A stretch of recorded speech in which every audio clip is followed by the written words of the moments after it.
the other shit or most of all the other shit, there ain't nothing fucking Lamborghini, whatever his name is selling. Yeah. Close. It ain't fucking close, dude. Right, yeah. Lamborghini. Dude, I had a fucking guy, buddy of mine, a friendly competitor that I got my next door neighbor who's retired, a part-time job with washing storefronts. And he finally got into water-fed pole, and I gave him Perry's number. I'm like, dude, you call the dude. You tell him I sent you. I don't get nothing out of it. Everybody thinks there's a back door. I got Look, Perry said to me, hey, thanks for the referral. That's all I want. You know me well enough to know now. Yeah, you don't give a fuck about that shit. But I don't need to I'm not a chimney sweep. You know what I'm saying? I don't need to make every fucking thing that happens. So I go, look, this is what I use. If you know me for fucking 20 years, you know I buy the best shit.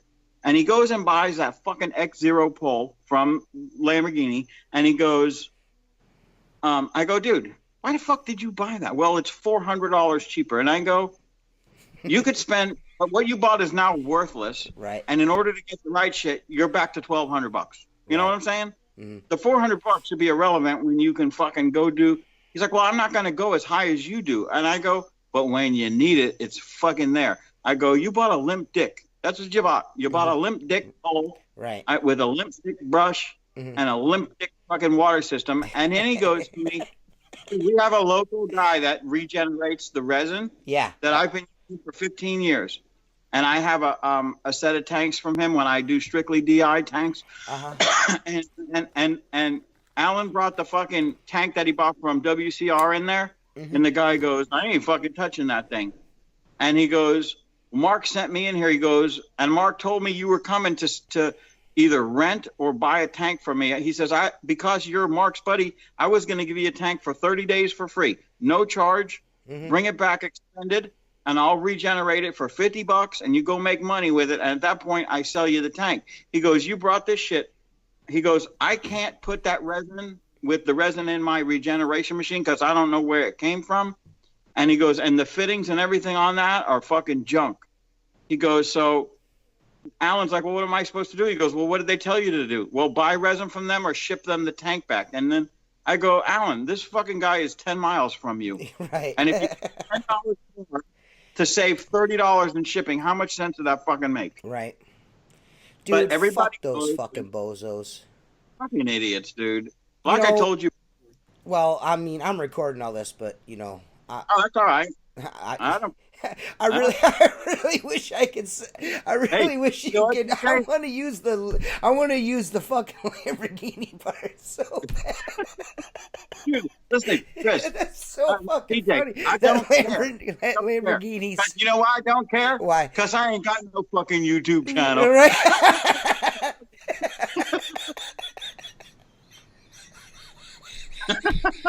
Oh, fuck, I love you so much. You're so fucking funny, man. Dude, listen. It ain't going to change my life one way or another, whatever you put in or take out, because I could tell you this. I'm this kind of guy.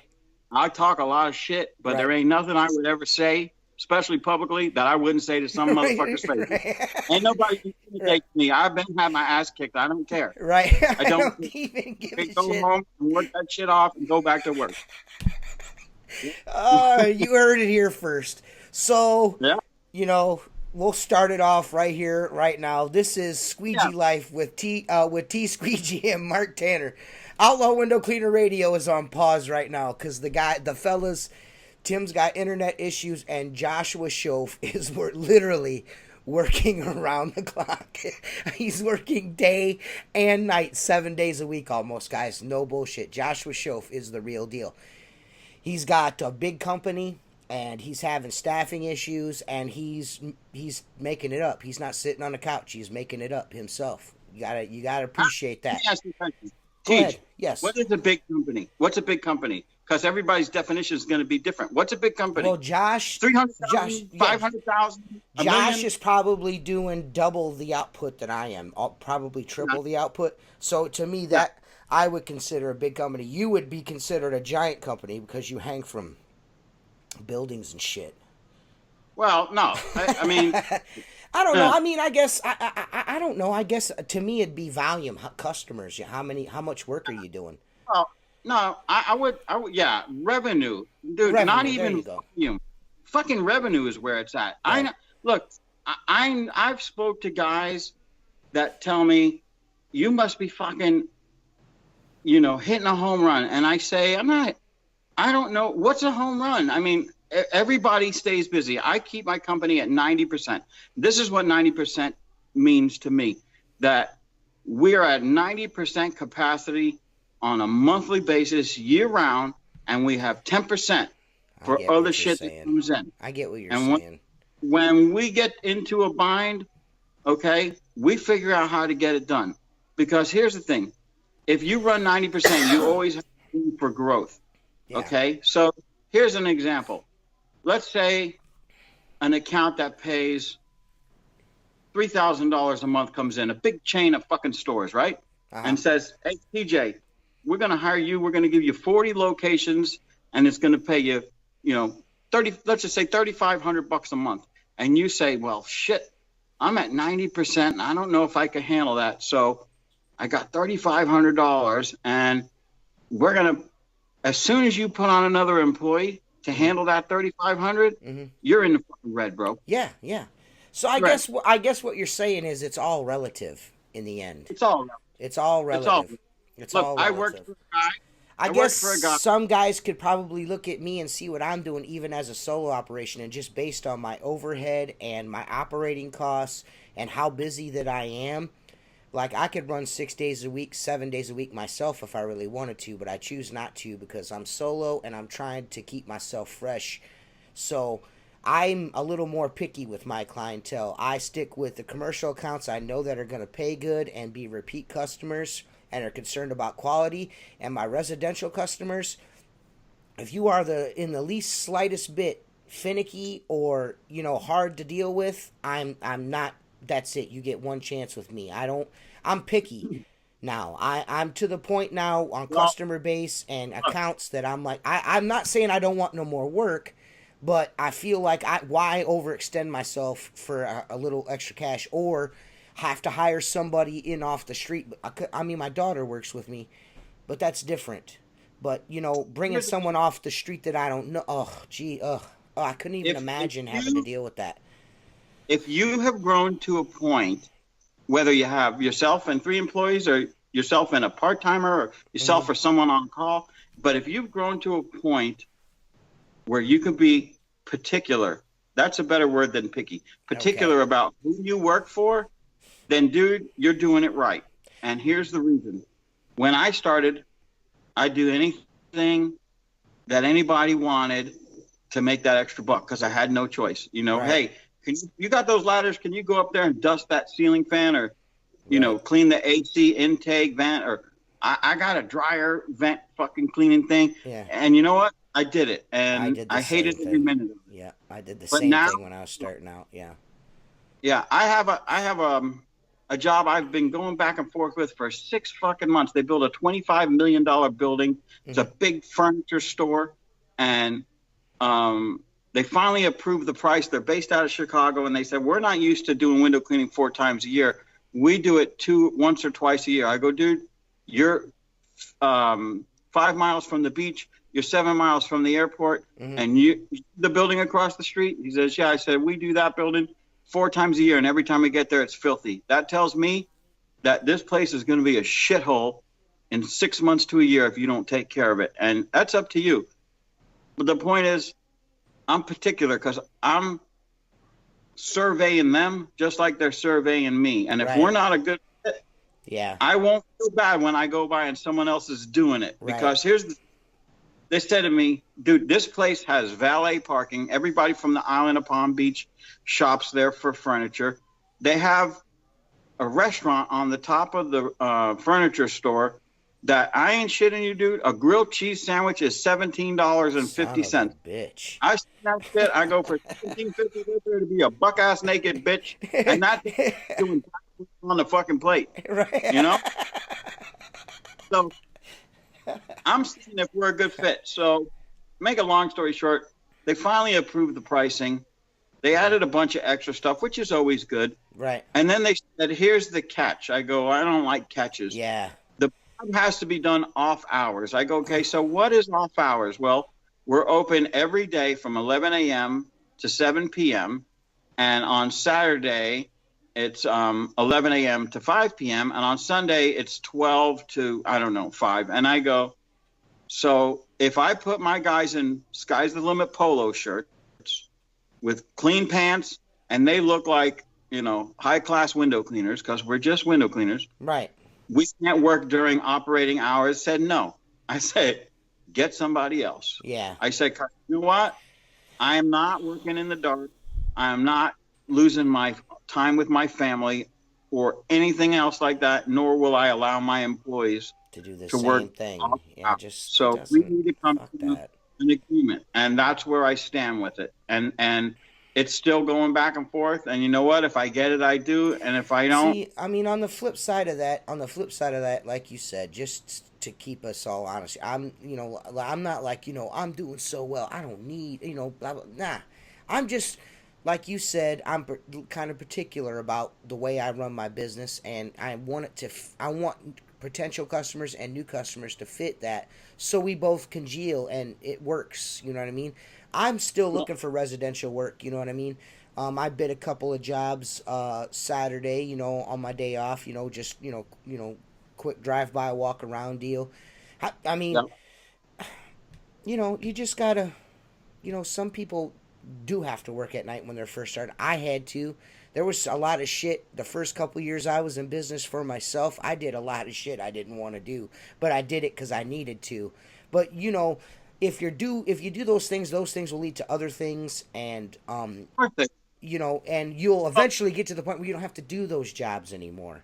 You know what I mean? Or if you only do them if you really want to do them. You know what I'm saying? So there's that. Like, I went and bid I don't know about you, because you're like you said, you're basically commercial, but, and, I wanted to ask Tim about this, but Tim couldn't be on. When I bid, like, I know Tim, when he bids a house residentially, Tim, he does like package deals, like, this many windows, single story costs this much, this many windows, 2 stories costs this much. You know what I mean? And I kind of more along the lines of like, I want to know what kind of bushes are in the way. I want to know how many ladder moves I got to do. I usually bid things by the hour. Do you bid things by the window or by the hour? I don't count windows. I never have counted windows. Here's the thing with counting windows. Let's just say, hypothetically, Tim looks at a job and he says, there's 20 windows and I'm going to get $20 a piece. Mm-hmm. So that's what, $400 mm-hmm. for the job, right? Right. And he can make money at $400 for this job. Mm-hmm. And the customer signs on. And then Tim grows a little bit and he puts his helper there. But if Tim is twice the window cleaner that his helper is, now he's in the red because that guy can't produce what he does. Right. So you got to look at it. On buildings, we bid by the drop. It's such a simple formula, and it took me a long time to figure it out. Right. I've talked to people on the internet, and they go, the pricing is all over the place. I go, it's because window cleaning is a fragmented industry, okay? Mm-hmm. And which means shit is everywhere. So I know this. I look at this 10-story job. It's chair drops. There's tiebacks. There's not a lot of shit in the way. They have to hit the ground, go back up the freight elevator, go to the roof, move over. That's going to take 1 hour. So on 10 stories, with setup and moving is 1 hour. Very simple. $100 a drop per man. Right. Multiply that times how many drops, and you're making $100 an hour. Okay. If you told me, if I seen some of these guys that go, I got $25 a window. If I got $25 for that window on that 10-story building, I could work 6 months out of the year and be running naked on the beach. Right, yeah. And make more money. Because guess what? At the end of the day, I hate to say it, but you're full of shit. You're full of shit. Dude, there was a post I was replying to earlier about a guy that was doing a Walmart and he was getting $600 of cleaning. Now, either this guy is ready to move his bed into Walmart for fucking 7 hours, or he's the shittiest fucking window cleaner in the world. because there's no way you're justifying $600 on any Walmart unless it's fucking a 20-story Walmart. You know what I'm saying? Well, that's an awful lot of fucking glass for. I mean, that's got to be like an all glass front fucking Walmart, man. Dude, it ain't existing. Come on, man. Have you ever seen Walmart before? It's a fucking block building with 4 windows on each end and 2 doors. Yeah. 4,800 carts in your way. Where That's you got the worst part. Walmart in Paris, motherfucker? I had a Walmart. I walked in. I bid it. They said they wanted it 1 cleaning a month outside, as much as you could do on the inside. You didn't have to. If there was a poster on the window, you didn't take the poster down. If there was 100 carts in the way, you didn't have to move them. They figured it would be done rotationally, which is normal. And I was working with a regional manager, so he ran the whole state. I bid the job at 100 a cleaning. He goes, Mark, I'm going to be honest with you. He goes, Walmart's new with the window cleaning. They frown upon it. They figure the employees can, even if they're not going to do what you do, we can have some guy that's standing around pushing carts do the glass. He goes, we can pay you $75 a cleaning. And he goes, when you're done, you will handwrite an invoice on a 2-part paper, hand it to that front desk, and within 5 minutes, you have $75 plus tax in cash in your hand. And I did it for years. And then I got another one that was a little smaller, and I got the same 75. But at the end of the day, the job took an hour. Yeah. Okay? But you were making very close to, if not, $100 an hour. That's what I normally, when I fucking like bid residential work and commercial work, I usually bid it $100 a man hour per man. That's what I do. That's what you got to hit. Okay? So here's the thing, TJ. If you're a great, fast, efficient window cleaner, you will make more than $100 an hour based on your idea of you can get done in an hour. And if someone's a little slower than you, if you bring in labor, you're still covered. Because if your guy's making $20 an hour, he needs to produce 80, right? 3 times what he's doing to be profitable. That's a simple formula. Right. So who cares? It takes him an hour and a half to do the same 75 that it takes me 1 hour. At the end of the day, we got paid, we made money. But, that's the problem is people aren't honest. They're not. They're full of shit because they think that, they've got the best squeegee techniques and sliced bread, Right. And Dude, that's fucking, I know, like you said before, and I don't know if I'll put it in this video, but fucking Mark said like some sweet ass shit at the beginning of this. I don't know if I'll put it in or not. I might just put a little snippet of it in there just out of context so people can laugh with me. But it was funny. But the fucking YouTube is like, I know you're not big into that, and that's what I like about having you on the show. And I don't, I could do these with you all the time. It don't matter to me. I know Tim and Josh love it too. They're always like, dude, that was so good. You know what I mean? I'm fucking pissed I missed that, but whatever, they'll be back. Don't sweat it.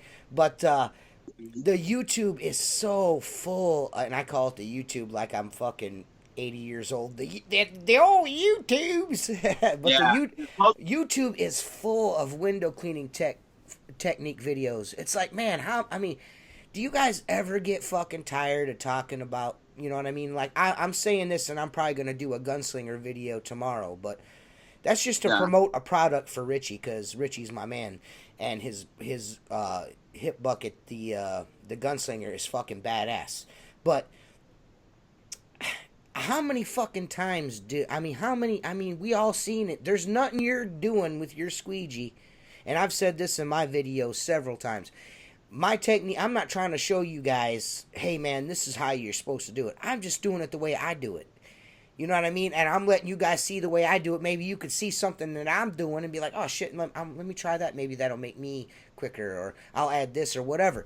I'm just doing window cleaning videos and talking shit over them. That's all I'm doing. These guys are like, well, this is what you gotta do. And everything's always about, this is my technique. This is the S technique. This is the two-handed technique with following my washer down the window. You fucking gotta be kidding me. Here's the thing. The old school veterans, and I guess I'm. By the way, not to cut you off, I want you to keep going here and everything, but you are the only fucking person, I want you to know this, besides my sister, that I allow to call me fucking Tej, just so you know. Just so you know. It's all, you do it all the time. You always call me Tej. Yeah, okay. So, it's cool though. the old school veterans, and I guess I'm dating myself by putting myself in that category. You're fucking old. I'm not making fucking videos. No, you know? No. I'm not. And nor is probably most of the ones older than me and a little younger than me. Mm-hmm. Look, and again, I had realized a while back that if that's an outlet to learn window cleaning, then I shouldn't shit on it, because now I consider them mentors in my life that taught me what I know. Yeah. You know, my father always used to say people would watch me work after washing for 4 or 5 years and watch my father work, and he would just say the pupil usually surpasses the teacher, because I wanted to do it better. I wanted to do it faster. I wanted different technique.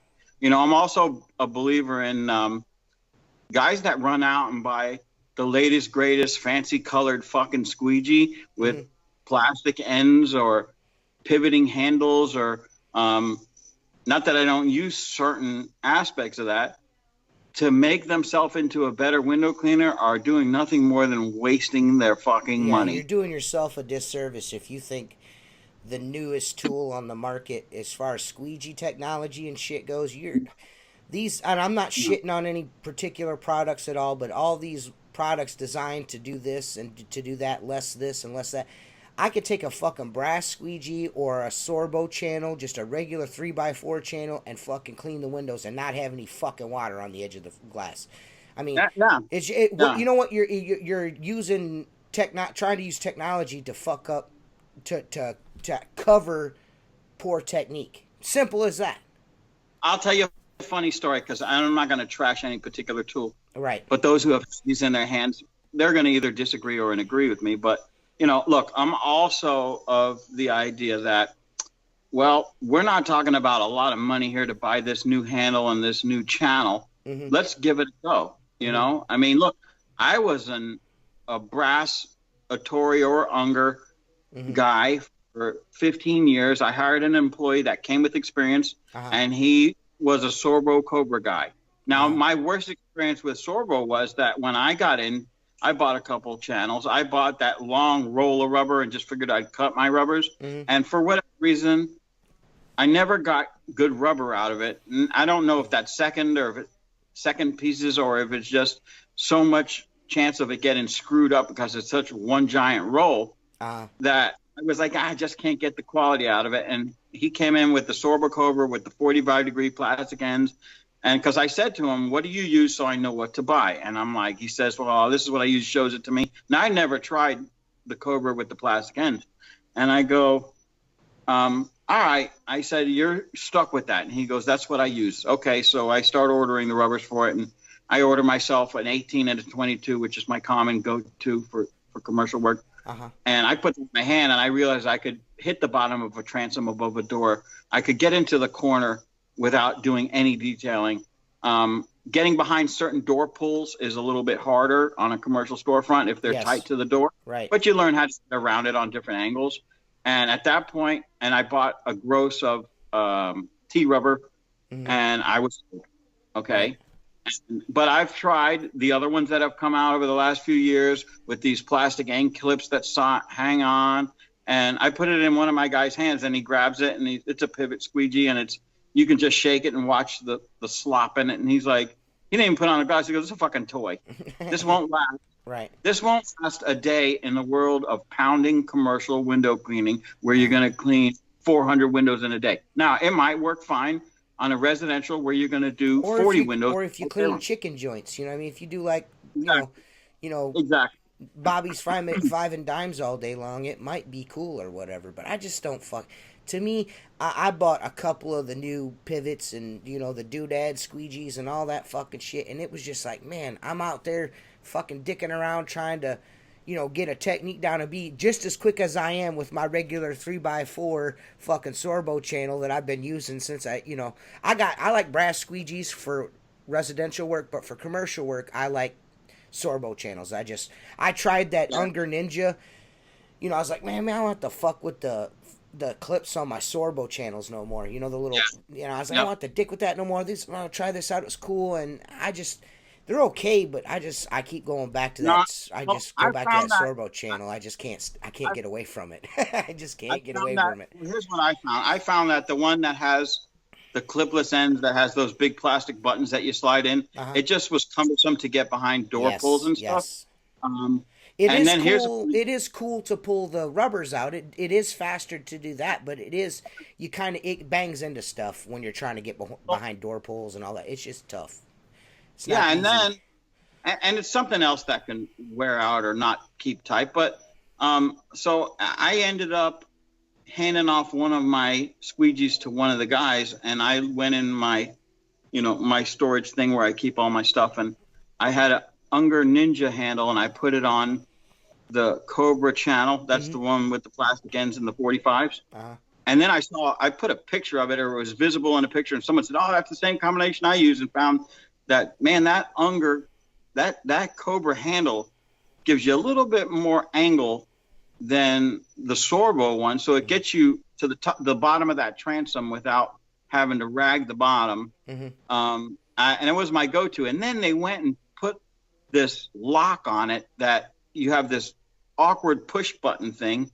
And here's where I got in trouble. When I went to the trade show, I ran into Mark Unger, and I'm like, "Dude, I love your tools, I love your products." I said, "I'm going to be honest with you, I use a Sorbo channel with your Cobra handle." I go, "But I'm going to give you some constructive criticism.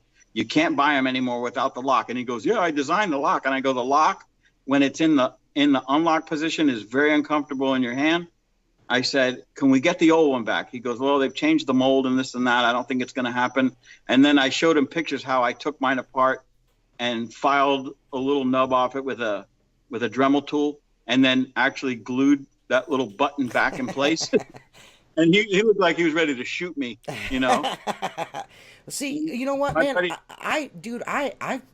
This is, hey, the world is full of differing opinions. I actually like the lock. Because do you? Just wrist fatigue. So because I go from using that on a swivel, unlocking it, and then I can kind of, do my shit, because I don't straight pull very much over my head. No, I don't straight pull either. I use I unlock it there, and then when I got the squeegee in my hand, I lock it. So it's not moving around. You know what I mean? Because just wrist fatigue.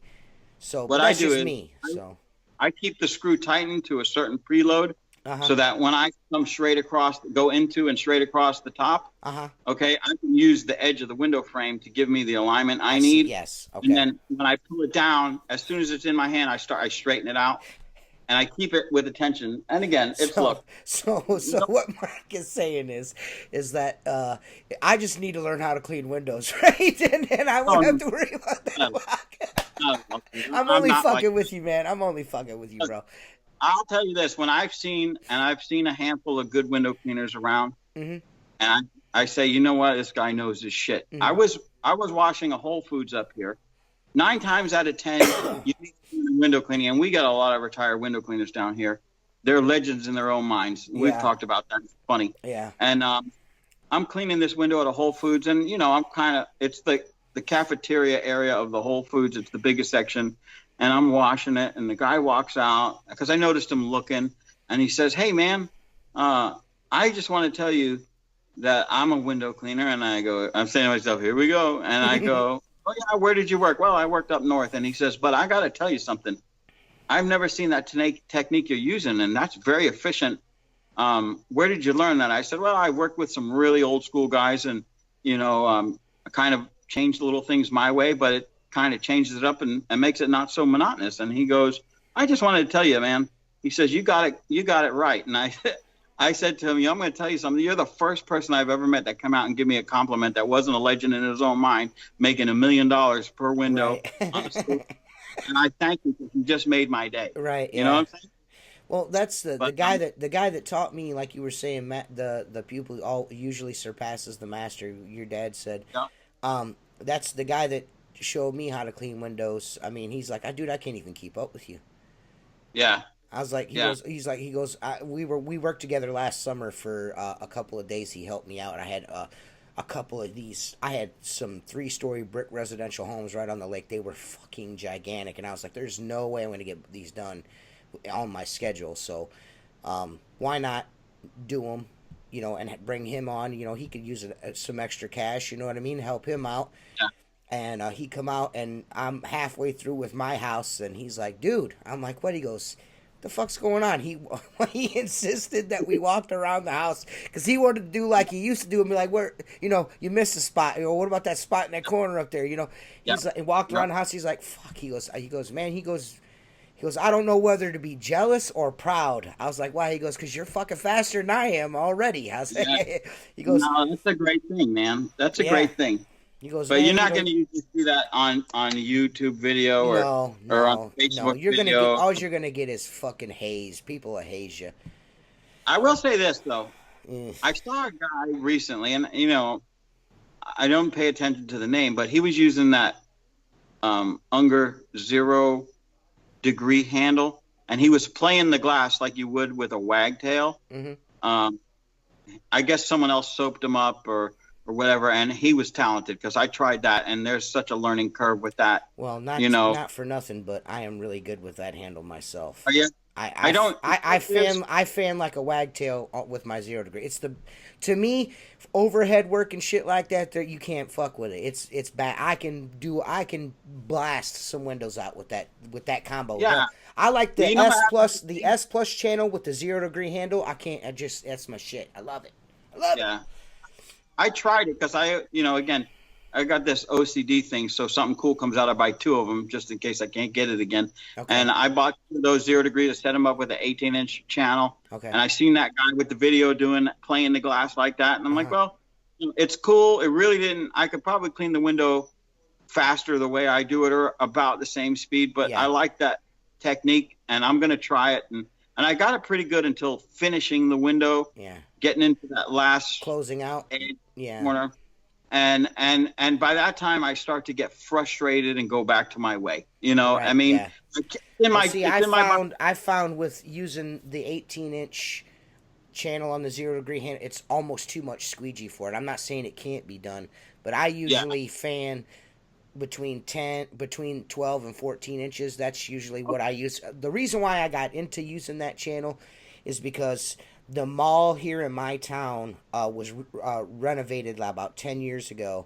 And when they put the skylights in the mall, the girder, the steel trusses were left, and they just they cut out an opening and stuck the sunroof on, and then it was kind of like girder trusses and then the window up above it. So I had to, it was a pain in the ass because you couldn't get the lift up in there to get to the glass on a pole, and it's kind of like straight on. So we started looking for solutions after about a year or so, and I saw those, and I was like, well, let's try it out, and I've been sold on them ever since because you can use that fucker straight up and down. It's perfect. Yeah, I commercially, 18s and 22s. My guys love 18. Mm-hmm. I like a 22. I just bought a new 22. Approaching it with too big of a squeegee to really get some of the learning curve, and maybe do it with a 14 and then graduate up to an 18 would be possible. But again, look, my goal at the beginning of the day is to get home productively, as quick as I can. Yep. You know what I'm saying? So I'm the same as you. I'm an 18-inch and 22-inch guy on all commercial work I do. Yeah. I use the flat squeegees in restaurants on the inside, so I don't have to climb on booths and shit. You know what I mean? Because then I don't like to walk on the booths and shit, because then I got footprints on that I got to wipe off. I've ripped a couple of booths in my day. That fucking cheap ass vinyl, it rips real easy, and I'm like, after a couple times, I'm not paying for no more of these fucking things. I got to figure out, and I just like, you know what? I'm gonna start using my flat squeegee. It works, and it works. Whatever. Yeah. We talk a lot about this, that, and the third all the time about commercial work and fucking, residential work and pricing and all that shit. But we got a question from Richie Blue about, and this is right up your alley because this is your department, okay? You're the department head of this subject. Richie was like, he's wanting to know what, and I maybe I should read the question verbatim. Would you rather me read it to you? I guess I could do that. Well, that's the best way to answer it is to let's not. All right. Let's get it exactly you don't have to make me feel like any more of an asshole than I already do. Yeah. There's Luke the window cleaner selling Home Advisor or whatever the fuck that shit. That dude's a turd. Home Advisor. They call me. They don't call me anymore. No, it's not Home Advisor. It's House Call Pro. My bad. I don't know what that is. Yeah, me neither. It's a new way to handle your business. It's the best way ever. It's the new software that will run your business for you. You don't even have to turn squeegees. It goes out and cleans the mess for you too. He's fucking. Everyone's trying to reinvent the fucking wheel all the time. It drives me nuts. Well, look. All right, like I said. Go ahead. Go ahead. No, you go. No, I just saying, in order to make money in window cleaning, you better be prepared to get your hands dirty, because no computer is going to make you any money. No. All right. So Richie Blue asked, something I never hear about is gear for bosun's chairs. Preferred techniques, challenges to overcome from the technician standpoint, and things to watch for and out for in a chair. How do most people like to store their tools and etc.? So we'll take this in parts. And as far as bosun's chairs, what you said, I'm assuming, because you've said it several times, when you're in, high-rise window cleaning, I'm sure you use the Sorbo channels, your Cobras, in a chair, correct? Yep. And when technique-wise, is it all fanning technique? Do you ever use poles, like 4-foot poles? I mean, I'm sure you have to in some instances, right? Yeah. Like if you can't get to something? You can't get to something, or if you've got an overhang and you drop off a building, and by the time you get below that overhang, there could be a window that goes right all the way up to the overhang. Mm-hmm. So you might, on that first window, have to pull it. Mm-hmm. And generally with an overhang, you're going to be swinging in the breeze. You'll be lucky to get your feet on the building, especially when you first come down, because you don't have a lot of rope above you. So you're constantly being pulled away from the building. Right. And it's a very taxing thing to do, because number one, mentally, you're in that zone washing windows on a piece of rope. Number two, you're sitting on that little seat and you don't have a lot of room, and everything is pulling you back to center. Okay. So you're working with two ropes in front of you, going between your legs. You got your bucket hanging off, and if your feet aren't touching the building, you're spinning or you're kind of bobbing, and if you can't reach in and put a suction cup on the glass and tie it off to hold you steady, it's a challenge. Those upper windows are always the worst. And if you have to do windows lower than what would be under an overhang with a pole, once you get down 6, 8, 10 feet, it's much easier, because you got, you can swing around. Mm-hmm. A lot of times we'll use that pole to push off the building, and then you swing in and put your suction cup on, pull yourself tight to the glass, and then reach up and wash it. Technique is the same as what you're going to do on the ground. When you learn how to do high rise, you got to learn how to wash and squeegee with both your right and your left hand, because not always can you position yourself to get it far enough to the left to use your right hand. Okay. Right. Well, I was taught by a high rise guy, so he was like always insistent on me using both my hands. He's like that. Yeah. He goes, I walk around the corner again and I see you using that fucking right hand, dude. You got to start using your left. What happens if you fucking hurt your arm? Your arm gets tired. You got to switch to that left. He goes, and he's like, if I ever get your fraidy cat ass on a fucking building and teach you how to do this, he goes, you're gonna have to use both fucking hands, man. 3 stories is the highest I ever went. That's the highest I ever went on rope. I just there's something about that. They're special fucking guys. You guys are special. For doing that, and you're special in the fucking head for doing that. But I respect it a big time. To back it up a little bit, for me, it was at first a thrill. I'd see these guys doing it, and I would watch for an hour, and I wanted to do it. And then you do it; it's a thrill. And then guess what? It's a job. Yeah, that right. It is as different from standing on the ground cleaning windows as residential is from commercial. Mm-hmm. Okay. Because now you're rigging, now you're doing knots, now you're ultimately responsible to go home, to do it safely, to go home at the end of the day. Right.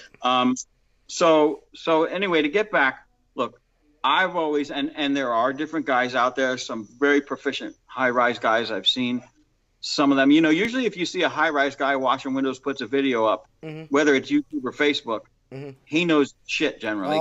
Oh yeah. He's a window cleaner. Right.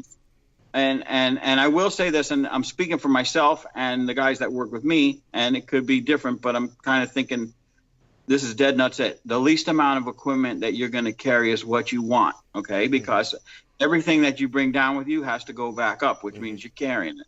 So you know, weight is an issue. Weight is an issue. Yeah. A minimal, like we use 5-gallon buckets, not that rectangular stuff that a lot of guys use. And it might have, depending on the length of the drop, 2 gallons of water in it. Okay. That's going to get dumped out most of the time when you hit the ground, because that bucket is hanging off to your right or to your left, depending on if you're right-handed or left-handed. And it's always pulling you off kilter a little bit. Okay. So again, a minimal amount of tools. And now that everybody's using tool lanyards, you really don't need backup tools in case you drop a squeegee or a strip washer, which is very, very rare in high rise because you're so focused on what you're doing. So a minimal amount of tools, and that's where bringing a pole and everything, you got, you know, stuff hanging off of you, and it just becomes very cumbersome. And if you become uncomfortable, you're going to stress and you're going to do a bad job, or you're not going to want to do it. You know what I'm saying? Right. You got to keep it straight to the point. Someone's running around out here. Hang on a second. What's up, JT? You need any help? No, I'm on the phone. I'm on the podcast. So, Where's the carburetor? the carburetor's sitting here in the bucket. I gotta go. Say hi. Hi. Hello. That's how my are boy. you, sir? Nice to meet you. He's gonna be. He He's gonna be a said, future. "Hey, my heart warmed up as soon as he said, "Where's the carburetor?" I was like, "Hell yeah, dude!" A 4-wheeler today that needs a carburetor cleaned up. Okay. So, all right, JT, we'll have it running tomorrow. So sorry about that, guys. No, you're. So anyway, that was cool. That's no big deal. yeah. To get back to it, you want the minimal amount of things. You know, most chairs come equipped with loops, 2 to 3 loops on each side. They'll fit a strip washer long ways because you're not constantly dipping. The more water you use, the more water you're dropping below you, the more water that actually will blow up and above you on what you've already cleaned. Okay, you use a minimal amount of water, a minimal amount of stuff like that, so you keep your tools drier than you would if you were standing on the ground. Less detailing too, and there's not a lot of room to carry a bunch of stuff. You bring, you know, my guys all bring a figure 8 or a backup descender to self-rescue if there's an issue, and whatever you're needed right there. They don't bring, you know, they'll have their phone with them. Some of them wear an earpiece and a Bluetooth, and they listen to some music or whatever to break it up. But again, depending on how long the drop is, we did 43 stories down south where you had to go off with 2 buckets full almost to the top, and it was an hour and a half in the chair. And by the time you got to the ground, dude, you could barely stand. It was mentally and physically taxing. Okay. Especially for me, it was. There are guys that are doing this, you know, with their eyes closed because they're that, you know. There's some badass dudes out there, man. One of my buddies on Facebook, Raymond Frederick, you know who he is? Yes. Yeah, he's moving to my Palm Springs or some shit like that right now, or just did today. Yep. But that dude's always fucking posted on Facebook somewhere fucking 9 million fucking feet in the air doing this fucking thing. That's crazy, man. You guys are, like I said, I got a lot of respect for high-rise guys. You guys are like the cream of the crop in my eyes. Yeah, well, yes and no. I almost say you have to have. I've had guys come to work with me that scare me, you know, because you don't want the guys that have zero fear. Right. Okay. The guy that has zero fear is going to go home in a bag one day. Right. Yeah, that's true. Right. When I was trained, I worked with a guy that my job was to move the weights and the counter. At the time, we were using counterweight, which is no longer really legal. And I was so into it because I wanted to see how all this worked so I could do it, that I was willing to hump 300 pounds of weight on a hand truck just to watch him work and move his stuff over, and then he'd double check it and go again. And I remember we were doing a bank building in downtown Palm Beach, and he says, I go, hey, man, I got to go down to the truck and get another length of rope. And he says, why? I said, because the tie back, which is the secondary after the weights, is not long enough to reach where we need to tie it off. And he goes to me, dude, that shit's going to take 20 minutes. I want to go home. And that's when I realized that this guy is unsafe. This dude is a fucking nut. Yeah. It's not the person I want to teach me. Right. This dude is out of control. Yeah. That's what happens to some guys. I had a guy that came in from Sebring, which is out on the coast, and he would literally open his rack up and free fall between the floors, and he would lock it off, and the rope would stretch and shoot him back up 2 feet, and then he would settle on it, and he's like, you like that? And I go, I'm not impressed, dude. If you die in front of me, I'm done. Right. Yeah, that's it for me. I'm fucking done.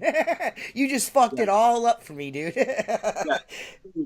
You fucking ruined it. So, yeah, that's not the guy you want either to work for you or to train you. You want the guy that has not so much a fear, but respect. Right. That's what I've learned. The guy that taught me how to clean windows, he was the high-rise guy. He was Captain Cautious. You know what I mean? He was like, I was like, are you scared? He's like, well, you got to have a little fear. He goes, he goes, some of these guys are fucking crazy, man. He goes, and those dudes don't last very long, man. He goes, those dudes are nuts. He's nothing wrong with safety, dude. You're still a tough guy. You know? No, it's, look, you know, for me, as I got older, as I had children, more responsibilities, and the company grew, there does come a point where you say, you know, maybe it's not for me anymore, you know, and that's kind of where I'm at. I watch my guys, you know, 20 stories up, walking backwards across a tile roof and then setting up protection on that tile roof, leaning over the edge because you can't even see the windows are for the lineup, you know, and I'm looking at them going, I'm wondering in my best day, could I have done that, you know? I probably did it when I was 20, 25 years old. Right. But it just, it's an acquired taste. It does take, but, and you got to do it all the time. If you do it one building a month or one building every other month, you're going to lose your nuts because eventually something's going to come in your head. You're going to look over that wall and you're going to go, it's not for me. Oh. And, but yeah, those are the, that's but so again, fucking sketchy, man. Yeah. So, but you want to keep it as little equipment as possible. You know, I had mentioned to you, I think, I said that might be an idea to put that, put that holster, the gunslinger, on a chair, on a small drop. You know, we have a place here called The Breakers, a very exclusive condo that's only 4 stories. And I'm like, maybe they wouldn't have to carry a chair, a bucket. They could use a gunslinger type thing. The problem is getting in and out of the chair with that on. You know, again, you got to be streamlined, you know, because anything that can get hung up, just like, remember we talked about dragging your water-fed pole hose, it hooks on a blade of grass. It's the same thing. When you're climbing off that wall into your chair, even if you put your chair on and climb off the way some other guys do it, you still got a lot of stuff to position. You end up sitting on a carabiner, or you're sitting sideways, or you can't get the bucket leveled out. I mean, there's a lot of different variables. So again, whatever you use would have to be streamlined and right to the point. You'd have to be able to alter it for different buildings because different buildings require different things. Right. You know what I'm saying? Yeah. Sometimes they got to transition over several roof lines and they've got to bring rope protectors with them. And Velcro them onto the rope in different areas. So again, you got to keep it as minimal as possible. That's the one thing I learned is I started trying to do a 4-story drop with 3/4 of a bucket of water, and I'm always getting pulled. When you swing to the left, you're getting pulled to the right. Right. Or if you go to the right, you're getting pushed back to the left, and that's because you got 30 pounds of water pushing you that way. And then you get to the ground. Hey, there you go, Richie. That would be cool. You come up with a gunslinger type of dealio for short drops. There you go, man. Something you could hook on the side of that chair. Yeah, my suggestion would be that if there's going to be a gunslinger for high rise, the gunslinger needs to hold a good bit of water. I don't know what the current one holds. And I'd say about maybe a water bottle and a half or so you could probably get away with. Yeah, it's got to hold water and streamline it to where it's easy to get in and out of the chair with it on. You know, see, here's the thing though. When you swing, the guys will generally, this is the way, all my guys are right-handed. Okay, so we whip with the left, we squeegee with the right. That washer goes on the left side of you, and the squeegee goes on the right side of you, not in the bucket, but in a slot in the chair or in a loop on the chair. Right. Okay, and you always know where it is. You know what I'm saying? So having that gunslinger, you'd almost want one on the right and one on the left. Yeah, you know? yeah. It'd be like fucking Yosemite Sam. I guess that would lead to his next question then. Being that things are so set in stone, the way people do things with high-rise work, are there any challenges in high-rise that you guys have to overcome on a daily basis that get monotonous? I mean, the biggest challenge is, anything of that nature?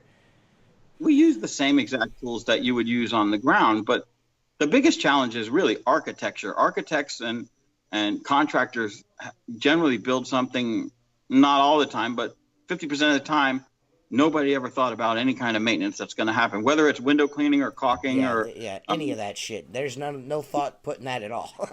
This looks great. Well, how do you clean the windows? Who gives a fuck? Exactly. With that, so the big thing is architecture. Not to get too far off on a tangent, we've got a building in downtown Palm, 23 stories, and it's got a sign up under the overhang that was installed when the building was put up. Well, now the tenant left, and no one could figure out how to get to the sign to take it off the building. And the letters are like 6 foot tall. Oh, shit. Now if my guys drop off the building, they're still 12 feet away from the sign. Right. Okay. So they brought in a company, and they were going to put a crane with a man basket in it, but you can't put that sign in the crane while the man basket has somebody in it. Mm-hmm. You understand? So you need 2 cranes, but you can't fly the lettering while the guy is in the basket next to it. It's just, dude, you're talking $40,000 to remove a sign. Just to take a sign down. What a shit show. Yeah. So things like that, the architecture, the design of the building, if it's not been taken into consideration, the maintenance, that's a big challenge. As far as tools go, again, sometimes larger channels, the new washer covers that are microfiber, that real good microfiber quality washer covers that hold so much water and don't spread bubbles, I mean, they just spread the water, are absolutely amazing and a great tool for high rise. But for the most part, we've even done some, I talked to Perry about this, some high rise work with French cut up windows with, we call them glued on mullions, that makes it look into a French. Yeah. And there's gaps between the glass and the mullion. Fucking things. The company that was doing it before us was doing it traditional. And I looked at the job, and from the inside, all the dirt and soap was building up between the glass and the mullion and bleeding through, and they were wiping it with rags, and they're like, this is just a shit show. And I said, well, the only thing I can do for you is if we come in with pure water, scrub and rinse, and try to get all that trapped soap, dirt, debris between the glass and the mullion there. I said, the first cleaning, it might not look much better than what you got, but the second cleaning, because all that shit there's only so much time you can sit in front of a window and still make money. And we did it, and it came out brilliant, and it was one of Perry's little nose to glass handles with you gotta ease up. You gotta ease up with that Perry shit, man. People are gonna think we're getting paid to say this shit. I mean, I've already got my constructor brush, 2 of them over my head right here. I mean, fuck. Yeah, I just like his shit. Some guy, some YouTube personality today, the reason why I bring that up, mentioned that I was a paid shill. Like I was a paid rep for... I've got news for you, man. If Perry is paying me to say that his fucking shit is cool and I like using it and it works for me... I have not been able to cash one of those checks yet because they have still not shown up in the fucking mail. Send me some money. Send me some money, Perry Tate. I honestly don't know how these suppliers and there's so many of them out there now actually make any money, because the industry is not that big to where, look, I'm not going to kid you, dude. I've got a Sorbo 18 and a 22 that I think I've had them for 5 or 6 years. You know, I mean, so I'm not thinking. I bought a new 22 only because somebody stole my fucking 22-inch squeegee out of the back of my fucking truck while I was working. Yeah. Oh, yeah. Man, I've had that for 4 fucking years, you prick. You know what I mean? The one I had before that, I ran over. You know what I mean? Whatever. We had one building that we used. We actually dropped a 3/8 line, like the one on your hydrocart, with just a ball valve on it, running pure water through it, and they would literally wet the window down, agitate it with a brush, and rinse it off and go to the next one. And it was so efficient. And again, but see, here's the thing. We've discussed water-fed pull in high-rise, and I'm going to go back to this. Water-fed pull is faster than standing on the ground and climbing a ladder to wash a window on the second floor, but it's not faster than a good guy soap and squeegee, right? But standing next to someone on a ladder, obviously you got that equipment set up. It's scrub and rinse. You're much faster. Right. It was the same thing with the chair. Okay, if you're going to do big giant windows and scrub them and rinse them with a water-fed pull, by the time you get that thing agitated and start rinsing, the guy's already down to the next window with his soap and squeegee. Right. Okay, but when you have certain situations with case in point, the French windows. Exactly right. I mean, that's your best bet. Now, again, with that, we found what works. Rather than pull the equipment up, you know, if the roof has water on the roof, bring the equipment to the roof, process the water on the roof, and then run your rhino tube or whatever you're running. That rhino tube's the shit. Yeah. I love that shit. And it's right with you the whole time. Right. And then when you get off your chair, you just leave it hang. You shut the water valve off, go back to the roof, pull your stuff up, move over and drop again. Because you don't want anything pulling you down. You don't want to be pulling up hoses. They get stuck in the bushes. You know, someone comes by and messes with your shit, you know. Right. So, again, anything that you're going to introduce into high-rise has got to be tried, true, and very streamlined and not cumbersome. Right, right. Or people aren't going to fuck with it. They're not. They're not going to fuck with it, yeah. But see, here's the thing. High-rise work is as much physical and mental, okay? You got to be focused on what you're doing, you know. People say, oh, you must see naked bitches all the time. Well, 50% of the time you're so focused on what you're doing, you're not looking inside. Right. Yeah, that's the last thing. Yeah. I've seen my share of this and that, but I will say this. I am comfortable knowing that I'm focused on what I'm doing, and you're not going to distract me. You know, I mean, people knock on the windows or shit like that. You just ignore them. Well, wave on down the line. Right. We got another question here from Corey Flannery. He's a Floridian like you are. He wants to know. We're Floridian. Floridians. I said he's Floridian. Floridians. Floridians. Corey Flannery would like to know where would be the best place to learn how to do rope access work, rappelling, safety. Okay. You know, what's the best? What are there certain schools that you should? I mean, should you go to a school or should you have High-Rise Joe teach you how to do it? Well, if High-Rise Joe has the knowledge, and High-Rise Joe's been doing it for 15 or 20 years, and he's still walking around, and he's going to be mature enough to teach you not how to save time, but how to do it right. You know, the guy that taught me used to say, you're going to change the way you do things. Okay. You're going to always do it different than me. You're a different person than me, but I'm going to show you enough of the basics. So you always fall back to them. If your tie-offs don't line up, you know, if you've got a transition, if you've got a rope exchange, if you've got, if you get into some wind, if you've got an overhang. Okay. So you got to learn the basics. I've never been to, but I hear great things and I've seen some videos. If you're very serious about it, spend the time and the money and go to the Jeffrey Scott training. I know he's seeing his posts. Total respect for the dude. Mm-hmm. Okay, and I don't know what he charges for it, but let's just say hypothetically, what is that safety green? Is that what it is? Yeah. Okay. Yeah. And let's just say, nobody ever say Mark said it was this much, but off the top of my head, if it was $1,000, and I didn't have John Roberts or the guys teaching me, I would have gladly paid that, because that's just a drop in the bucket compared to your life if you get into an accident. Yeah. It's best to be taught the proper technique to save yourself if you get into a fucked up situation. What I do is, and anyone who hires you and going to teach you into high rise, if they chuck you off a building of any height within the first 30 days without you becoming very proficient standing on the ground, because if you're not proficient with your feet planted, okay, you're going to be a shit show at each of the 4 stories. Yeah. Okay. Like TJ, I'm sure you're proficient enough where you could spend 2 hours with me going through knots and situations and put you on a basic, straight 4-story drop. And I would be sitting side by side with you. Okay.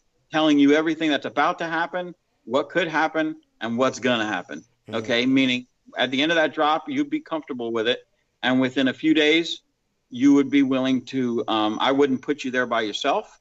Okay. And you wouldn't want to be there by yourself. Right. Because you have, enough brains to go, okay, I got to absorb all this, and that's going to take some time. Right. And the only thing that's going to make me a proficient high-rise guy is experience. Right. Okay. Of course. What I do now is we're fortunate enough to have our own lift. Okay. So my lift will go 50 feet. I'll put it up at 20 feet, get the guy up in the basket, secure a tie off into the basket, and he can comfortably climb out of the basket onto the chair. Okay. I don't even need to be in the lift with him because I can use ground controls. I can put him in the chair, hook him up, and then lift him as high as he wants to go, and he can open up his rack and rappel down. Okay. Get the feel for it. When you're at the top of the building, you're always dropping faster than when you got a lot of rope behind you. Okay, because the weight of the rope pulling into your equipment. Again, depending on what descender you prefer. I'm talking about rack and bar, which is very common, most commonly used, at least here. You'll get the feel of what it feels like to go down. You'll forget to move your safety device unless it's a trailing one, and you'll start to pull and try to reach up and pull it down. You'll go through all the scenarios of what's going to happen on a building. And after you do that for a while, then we put you on a 3 or a 4-story drop, okay? And you'll start to wash windows. The first time you'll probably just do a drop with just a bucket, just to feel that bucket that's always pulling you back to the middle. And then you'll get comfortable. Look, I told you before, I had a kid work for me that if I didn't see him on a picture on a 43-story building in Hawaii, I would tell him he's a liar. And who would ever 43-story building when you can't even tie your shoes, right? Right, yeah. Not on my watch. I have a 20-plus year perfect record of 0 incidents, and I would keep it that way. And as I've said before, never put your wallet before your employee's life. I tell you a quick story. When I worked for the company that I learned high rise through, I went back to work with my dad, and he called me up. He said, I really need your help. I'll give you this much a day to come out part-time after you're done with your dad. Give me a couple drops a day. You'll work with my crew. I said, I work alone, but I'll be there with them. They're not telling me what to do, Mark. You don't have to worry about that. I bring my brother-in-law because I trained him. We go to this building. It was 18, 19 stories, and it was a shit show. Okay. Half the guys were sitting in a chair. They couldn't figure out why they weren't descending, or they couldn't reach the window, or they had no clue to what they're doing. And within an hour, I finished my drop. I packed my gear. I went back to his office. I said, you don't even have to pay me. I don't want to be around this. I go, you got a guy tied off to a fucking doorknob. No, dude, shut up. Are you serious? I'm fucking serious, dude. I go, you got a guy tied to a fucking doorknob on the roof. Okay? I go, here's the problem. If I see what could happen to him, I'm done. Right? Yeah. A. B.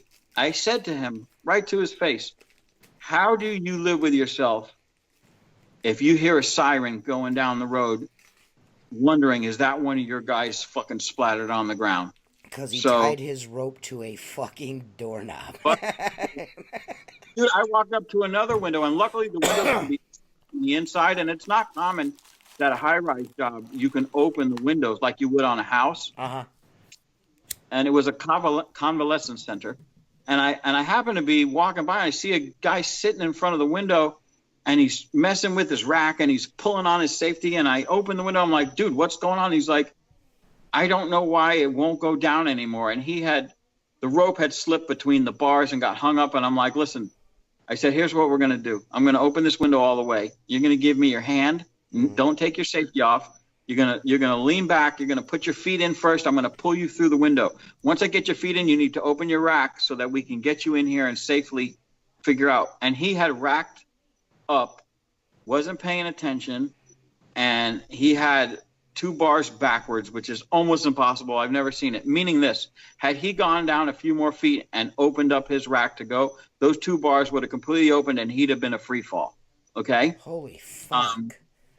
And this is Jesus Christ. all training. Yeah, it's all from training. So if you have a warehouse with, exposed trusses, you can set up a fixture to drop 20 feet. Mm-hmm. You can rent a lift and drop out of that for 20 feet. If you got a 2 or 3 story building, and the right guys and the right tie-offs can teach you. But don't take it lightly, dude, because if you do, you might not go home at the end of the day, right. So the moral of the story here is, Corey, that if you want to learn how to get into high-rise, he's a pressure washing guy, does windows, does pressure washing, does all of that stuff, but he's interested in that kind of stuff, and this is, a couple of guys have actually asked this question besides him, and I'm not, particularly pointing him out for any reason. It's just a question he asked in group.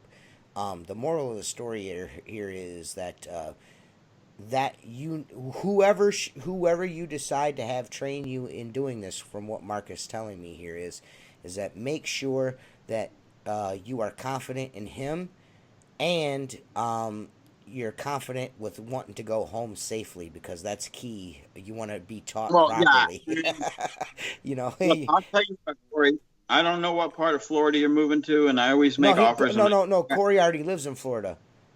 Okay. Well, I'll tell you what, if he's listening to this or will listen to it, he can private message me, and before he makes a decision to buy anything, he can come out, spend a day with my high-rise guys, mm-hmm. and they're very cordial. Mm-hmm. They won't feel threatened that they're taking a job. He can spend a day with them mm-hmm. and see what it's all about, because, like I said, it's 50% mental, 50% physical, okay? And if it's even something he wants to get into, because taking that step off the building, dude, I've had guys come to me, I've jumped out of airplanes at 20,000 feet. That's not the same thing, dude. No. And they can't climb over that wall. I'm telling you right now, just from my personal experience, I tried this a couple of times. I was actually taught 2 stories, and then we tried 3 stories. And that was probably the hardest thing I've ever done in my fucking life, was swinging my foot over, going over the lead. That was really, really hard to do, man. We spent a day learning how to do it, short. You know what I mean? We spent a day learning how to do it short, off a short wall, just sitting in the chair. I think I was maybe 12 feet off the ground, maybe 10 foot, not very high, just enough for me to be in the chair, learn how to use the descender, all of that shit, to get all the basics down. And then we kind of stepped up as we went. And then after a while, he's like, let's give it a shot. And I went up and came down. I was like, I ain't doing this, dude. He's like, what? He goes, one time. I'm like, I'm just not built for this shit, man. I'll carry your fucking trash can and rope up the fucking stairs. I'll do whatever you want me to do so you can do it, but I'm fucking not doing this shit, bro. Yeah, it is an acquired taste. Yeah. And like I said, it isn't for everybody. And I can tell you this, I've had guys come to work for me that are ground guys, and I really want to learn the high-rise. And I told you before, I always go back to the shoelace thing. If you can't tie your fucking shoes, if you can't be responsible, this guy that was working for me was irresponsible as fuck. I lost my pole. Well, where were the last place you used it? I used it at, this fucking diner. But did you go back to the diner? No. Oh, go back to the diner. See if they still have it. Okay, if you can't remember, where you something simple as put something, you're not for me. Yeah. You know what I'm saying? Yeah. But he wants to come out and spend half a day. I'm not going to pay him. Right. But he'll learn, and that's enough pay right there. Right. And again, if it's something he wants to pursue, and then he wants to buy some equipment, I'll show him what we use, what I buy.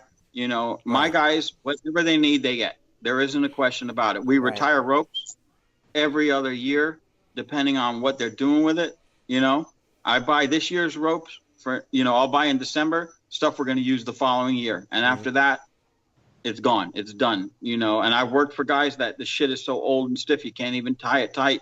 You know, I mean, never sacrifice, again, the money in the equipment. For somebody's fucking personal safety. Yeah. You fucking cunt flaps. But yeah, look, he's got to physically see someone do it and be involved, helping them move things over before you ever say, look, I wanted to do it. I was fascinated by it. And then, like I said, it was a thrill, and then it was a fucking job. Right. Okay, and it was a job that was much more.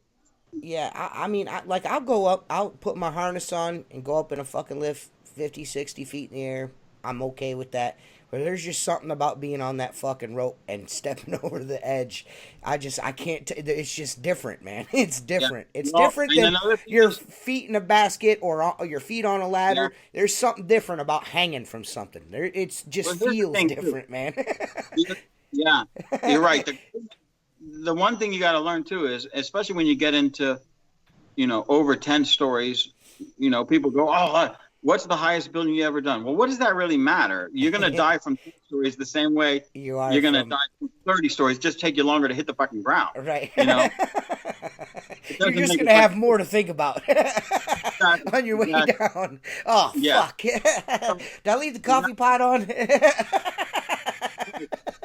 Oh, sorry to make jokes. That's not funny, but still.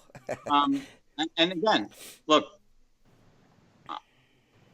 I could meet the guy and spend a couple hours with him and say, it's either for you or not for you. Yeah. You're going to do what you're going to do. Yeah. I don't want it on my conscience that, you know, you went out and made a mistake. Yeah. You know, I don't offer training. Right. The best way, I think the best way to do this, if you want to learn how to do highrise, just go take a certified class on how to fucking to do it properly. Well, that's the best way to do it. You can come out and watch Mark's boys go up and down and just to see the process and how it works and how safe they are, and then decide from there, like, do I want to invest the money into learning how to do this? You know what I mean? I think that's where I would, if I was in his shoes, that's the way I would do it. I would want to be like, let me watch these motherfuckers do this first. I would harness them up, okay, put a safety grab on them, put them at the edge of the wall and make them sit on the wall and say, now look down and you tell me, are you ready to take that step? You know? Yeah. Your asshole in your underwear right now or not? Dude, I tell you what, man. My underwear were complete. I sucked my underwear into my body. I ripped them. You know, I gave myself a front wedgie. And that was only, it was 3 stories in the air, but the way our town is, the fucking, as you get down towards the lake, it kind of goes like this. So it was like 3.5, 4 stories. So it was in the back. And I was just, dude, I mean, just right there, you just heard me go, that fucking, it fucked me, man. It fucked me. It's like going over a whoop on a roller coaster, and you're like, whoop, that fucking whoop, that's just fucking fucked me up, man. It's 50% mental, okay? Yeah, it is. Physically, way more taxing. You could do a 10-story drop and be more tired than if you did 50 on the ground. Oh, yeah. Because if you're not comfortable, your hands ache, your wrists ache, your elbows ache. And another thing you got to remember, for the most part, the equipment made to go one way, which is down. So once you get 8-10 foot below that roof line, your choice is to the ground. That's it. You're going to the ground.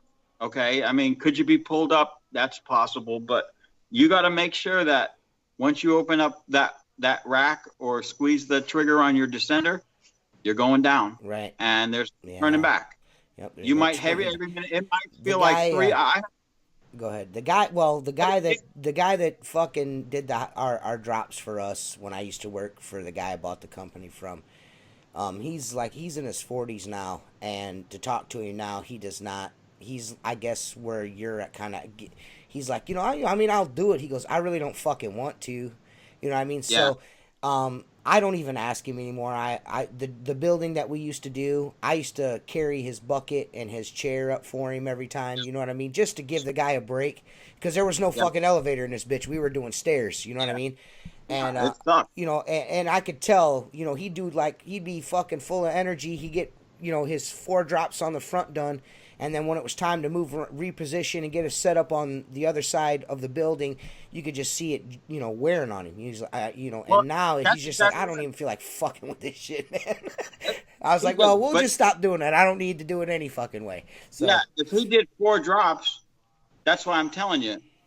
Did 4 drops, the amount of windows he did as compared to standing on the ground, right? And he's mentally and physically done. Right. Well, see, that's and what happened. He would position himself in between 2 sets of windows. So he'd do a window here, swing over, do a window here, come down, boom, boom, like a pendulum.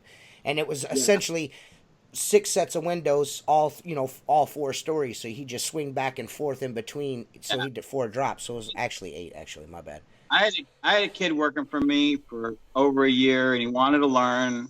And I said, all right, we went through basic. He had been there and carried the ropes and carried the buckets and saw the tie-offs. And I said, okay, we're going to put you on this 5-story drop. It's a straight down drop. We're going to put you in front of one window. You're not going to swing. You're going to clean that window on your way down. I'm going to be doing the one window on the other side of you. I'm not going to do 2. So I will be no further than 3 feet away from you at any point in time. I can help you. Okay. And,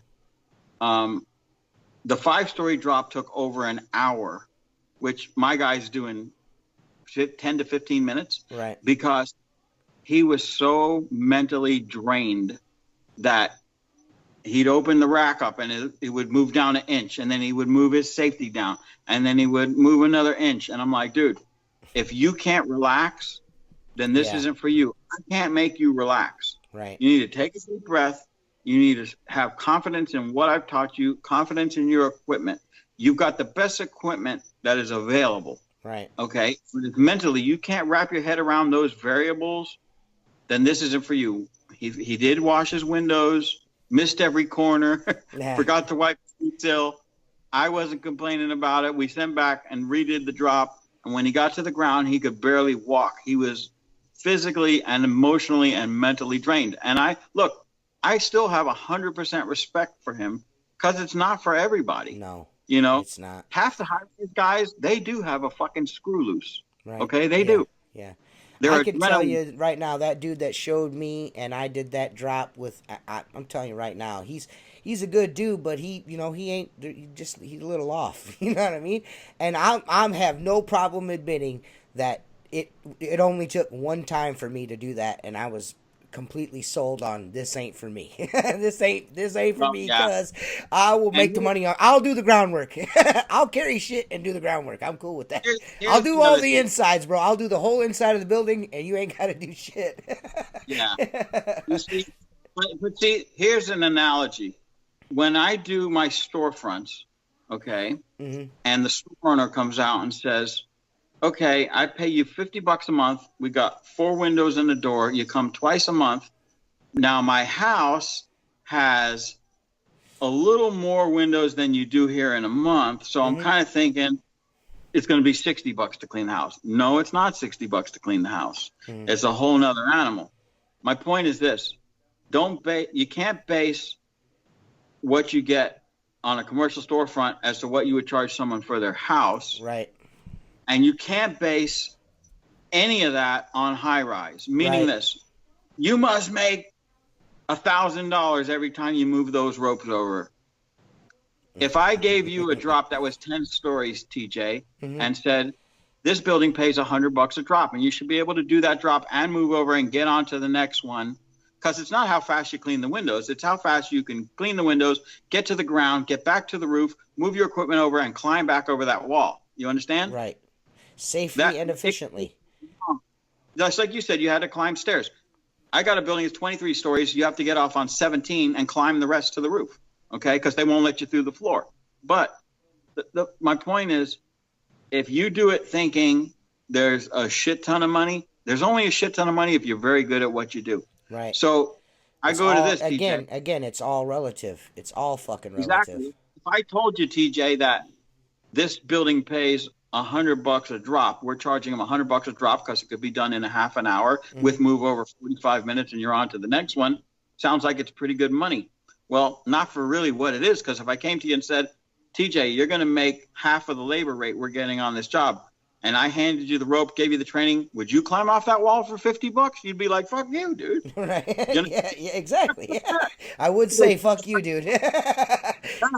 That's what I'm saying. So don't do it for the delusion. Yes, you get more money at the end of the day because you're generally doing a lot of drops at $100 a piece, but you're putting a lot of equipment, a lot of labor, and you're dealing with the guys that need to have the mindset to safely do it, to go home at the end of the day. Right. You know, is it easier to get to work? Well, probably because you've narrowed down the field of window cleaners to the guys that are actually qualified and can do the work. Right. You know, I've always said window cleaning is a small industry, and then you take something that most people won't do, you can pick and choose your jobs. But even if the building is a $250 million building, that doesn't mean they're just going to stroke a check for whatever you want.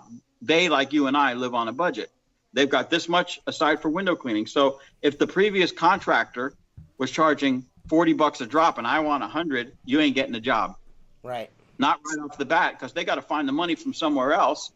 Take it away from the landscaping, take it away from the porter service, take it away from this, whatever. You understand? They're used to paying this much, and if it's been watered down by someone who's coming in for less, it's not happening. You know, and some jobs you might trade dollars. Speaking of that, not to derail you, but this is like a super easy transition. It's a little off the high rise topic, but it is about what you just got done saying, price. This feller Fernando Trevino asks, what's the best way to raise prices on your route? How often do you raise them? Do you do it personally or by letter? Okay. Before you get started, I'm going to say this right here. I've never once when I've had some storefronts I've had for like 10 years. I've never raised the price on them. I've never. I know guys are like, "Oh, I'm raising my prices this year." I mean, based on what? I mean, did they add glass? Because usually when I bid something, it's because when I bid something, I bid it, and that's what it's worth to me. I'm getting what I feel it's worth. You know, I mean, I could understand maybe if gasoline was $45 a gallon or some shit like that. You know what I mean? Yep. But that's 100% correct, TJ. And I'm in the same boat with you. I've got jobs for 15 years. I've never raised their price. What the fuck for? I'm not losing any money. Yeah. I'm still bringing in money. I'm still making it, yeah. Here's my thought on that. Certain jobs that you feel aren't priced high enough and you have a relationship with them, you know, let's say you're getting $25 a month, okay, an easy number, and you want to take them up to $30 a month. Sometimes they go, that's 25 or 35% increase. That's crazy. And you can say, well, you know what? Back when I started you, I was paying this much for gas or this much for insurance or this much in labor, and I'm just got to pass some of it on to you. I do have a letter that's very well written in my computer, and again, that's something anyone who takes the time to you're find really me, generous when it comes to that kind of shit. I don't care. I would share it because, again, you know, sharing is caring, as they say. And it's basically this, okay? It'll say, "Dear valued customer." It has the letterhead on it, which you'd have to put your own, obviously. It's been very fortunate for the past 5 years.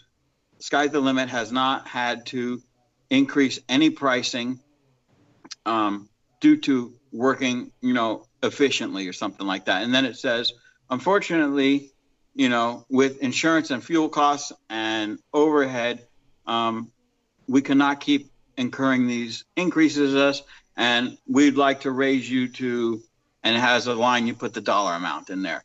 Certain customers, and you would know that running your business, are going to accept it and say, you know what, I kind of expected this. Right. Let's go. Right. Okay. Certain customers are only keeping you there because they feel it's a cheap price and I don't want to do it. You might not get it out of them. That's up to you to pick and choose. Yeah. My father had a philosophy: if I raise up 100 customers and I lose 10, I'm still ahead of the game. Right. Of course. Yeah. Okay, you got to have a mindset on buildings and stuff like that. You know, every year when the building goes out, I'll get 10 or 15 letters. Mark, we're doing the budget for next year. What can we do? Where's the price going to be? Okay, we're going to go 3%. You know, it's a small percentage, but you're collecting a lot more than you would from a storefront. That's fair. They expect that. All the services go up. Right. But I say, and I think you'll agree with me, TJ, rather than raise the price of a current customer who's loyal, who pays you, who's probably had 3 other guys come in and not hire them for a lower price, right?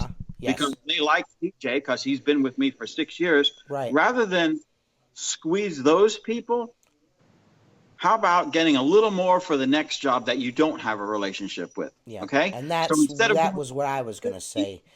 Instead of going in for 50, go in for 60. And if the guy says, well, you know, I kind of was thinking it was going to be in the 50. Well, you're at 50. I'm at 60. Let's just do 55. Shake my hand. And I tell them this, especially with storefronts. Here's the line, is the secret to some of my success, right? And I'll share it with you. I tell them flat off, your price is going to be $50 a month for twice a month service, in and out. Okay, that sounds okay. And they see the skeptical growing in their face. And either he's saying, how's this guy going to do it for this cheap? Or do I really need this? You tell them, listen, here's what we do. It's $50 a month, okay? I'm going to wash your windows 2 times in and out. I'll leave you a ticket to say I was here in case you're not here, okay? At the end of the month, if you don't feel that we're a good fit or you need the service or it was just an impulse, you can pay me my $50. You can shake my hand. And then sometime down the road, if you need me, you give me a call. You got him every time. Right. You got him. You got him. He sees you're an honest, loyal, hardworking guy just trying to make a buck, not trying to beat him up. And here's another thing. You can't go into a Popeye's chicken for $50 a month that's in a shopping plaza next to another store of the same size and get $50 from Popeye's and 75 from the guy next door, because eventually those guys are going to talk. Right. And he's going to, how come I'm paying, you know, $25 more a month for the same exact thing? It'll come back to, you got to be fair with them. You got to be honest with them. Right. And you know what? Not everybody's a good fit for you or for me. This is the way I look at it, man. I'm not going to, I'd rather collect that $25 than make another $5. I would rather collect that $25 for the next 10 years than collect an extra $5 for the next fucking 6 months. You know what I mean? You know, and if I get a call and I'm like, man, I'm incurring more costs and shit, the next bid I do, the new customer is going to incur that cost. Yeah. Why fuck with revenue? Why fuck with your revenue? Now, in high rise and shit like that, what you're doing, I could see a percentage increase. Residential, I could see a percentage increase. But, I mean, most of my customers, when I give them a price, it's pretty much set. You know what I mean? If I have to keep rebidding it, some places are like, this is a 3-year contract. I'll hold this price for 3 years, and then when we rebid, I bump it up. You know what I mean? If I got to rebid it, I'm bumping that shit up a little bit. The only issue you're ever going to have on a rebid is with a state job, okay? I did Fort Lauderdale Library, which was a very challenging job. First of all bids for the state are public record, okay? Right. So I did the library. I got a letter of accommodation on how beautiful, how professional my guys were. The library never looked so good. The next year when it went out for bid, someone cut my by $200. Now, because I did it the year before, I got first right of refusal. If I want to lower my price by $200, which I didn't make a lot of money on it, I wanted it because I wanted to get in with the county. Right. But getting in the county, getting paid 90 days and going through all their hoops really wasn't worth it. But it was a learning experience. Point being, they came to me and said, you know, this guy's $200 less. Are you interested in matching the price? We'll give you the first right of refusal. And I said, wait a minute. I didn't make a lot last time. The job is a pain in the ass, okay? I had to wait 90 days to get paid, and now you're telling me to lower my price? Right. Nah, bro. Right. You know what I'm saying? So, but here's a correlation. High-rise buildings and residential are very similar in this way. Again, I've said this before. That's a relationship between you and the homeowner and me and the building manager or the management company. Right. Okay? I got buildings for 15 years. that have been sold 3 times and have new building managers, new chief engineers, and they look and see in a file cabinet that I've been washing for 15 years. If it ain't broke, we ain't fixing it. Right. You know what I'm saying? Right. They say, now you're going to establish a relationship with those people. Mm-hmm. Okay. You can squeeze them every couple of years for a few more bucks. You can explain to them equipment, labor. My guys are making more money than they were 5 years ago. Right. Okay. We need to break even. We're not going to hit it out of the park. We need to get on base, and we're not getting on base no more. So we need to do this, and they'll work with you. There's no doubt. Right. Front is totally different. And here's I wanted. Yeah. Go ahead. No. I was just going to say it all comes down to the quality of service and your relationship with someone, you know. Exactly. So let's get into storefronts for a minute, because I'm going to get on a soapbox here, because I love storefronts. A lot of people hate them. This is what you're doing right now. Nobody can see you. You're all leaning. Oh, what's wrong? Your back hurt? No, I got a giant hemorrhoid that just I'm trying to stay out of the wet spot.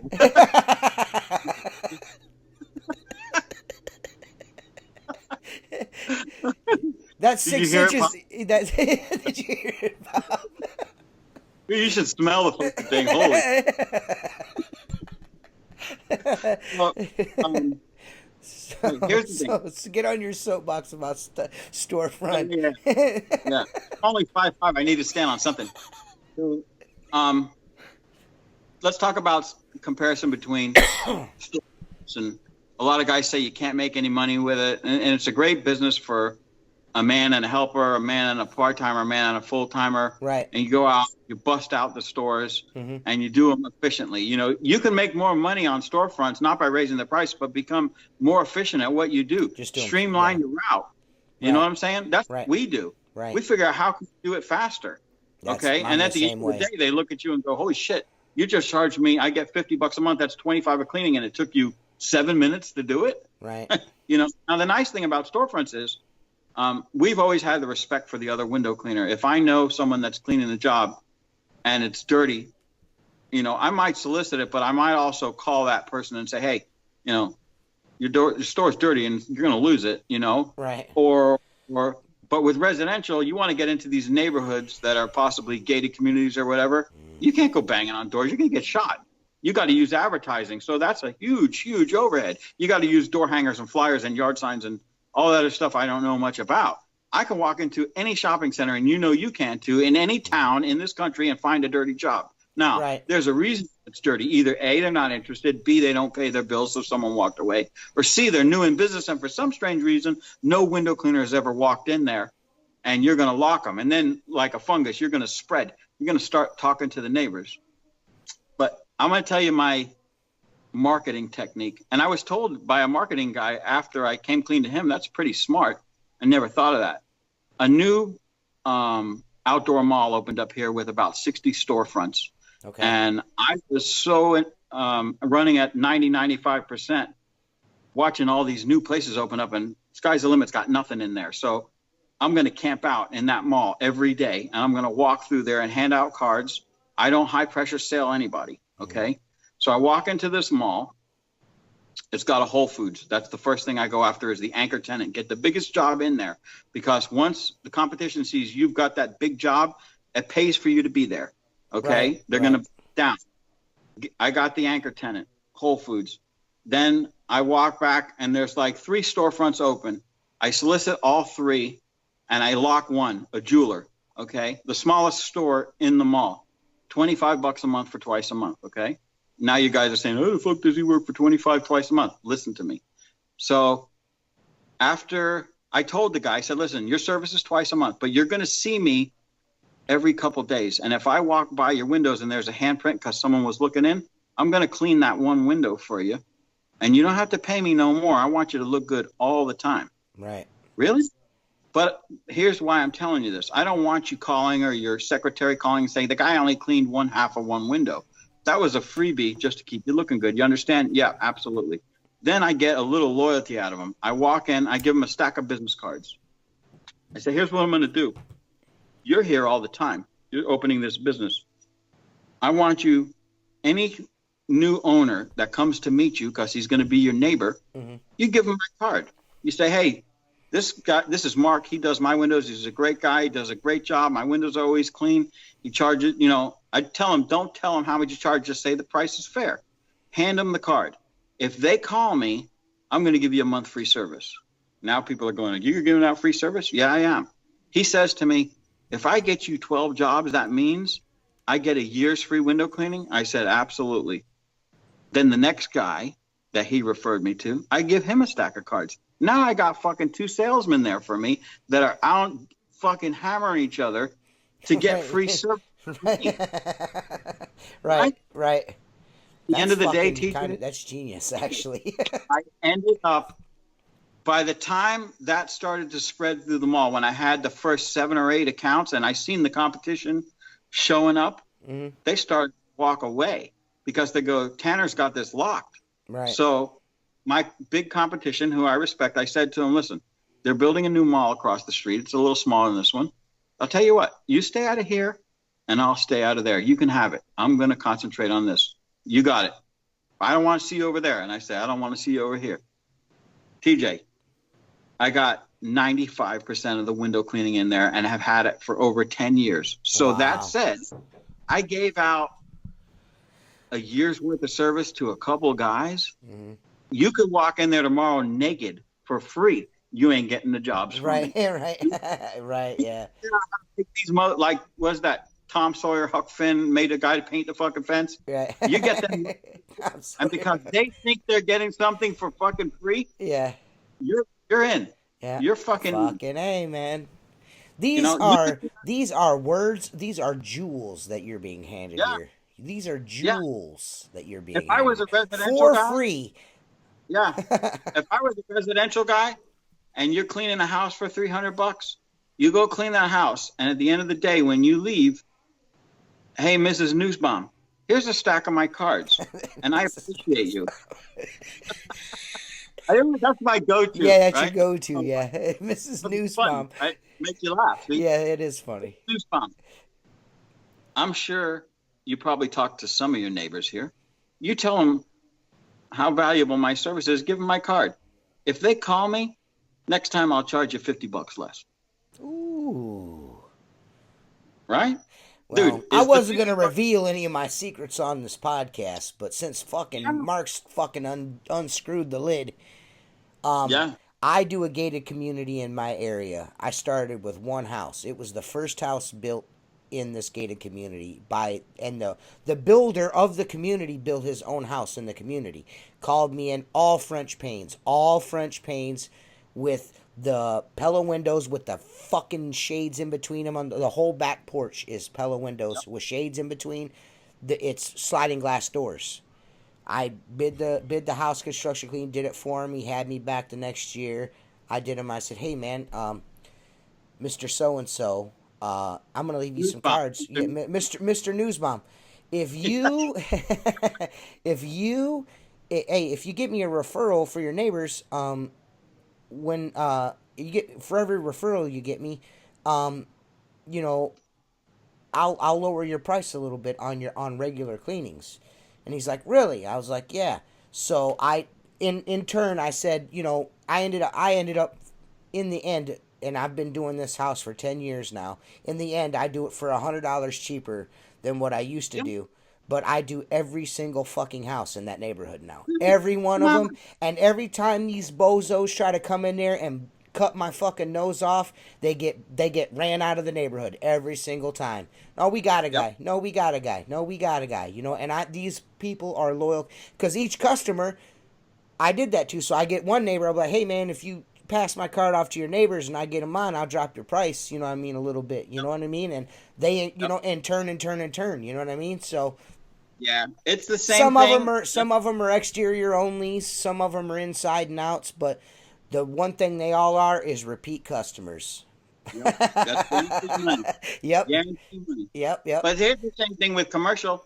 You go in and you clean up a job and don't jump on their throat and step on their neck. Wait a couple months. Get their loyalty. Let them see that you show up the same day of the week, twice a month, or whatever the job is.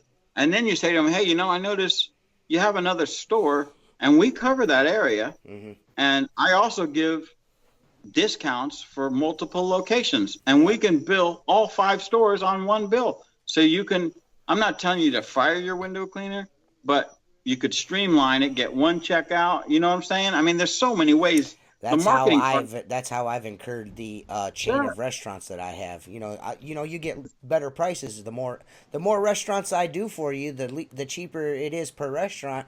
And now I'm doing all of them. Now I'm doing all of them.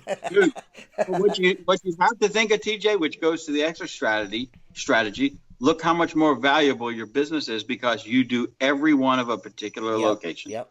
That's gold. And when you have that for a long period of time, you're set. You're set. It's so simple.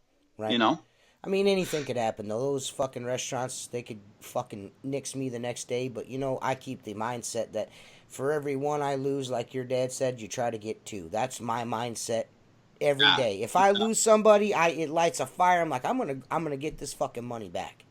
You know what I mean? One way or another, I'm getting this money back. Oh, yeah. And don't go home until you do. Yep. Not one way or another. If I miss this franchise, the guy that sells the square hamburgers, I'm going to go solicit myself to him. You know what I mean? And I'm going to clean all the square hamburger joints. And if they don't like it, I'll go to the taco place and I'll fucking start doing the taco place's windows. Because wherever I clean the windows, people come and eat.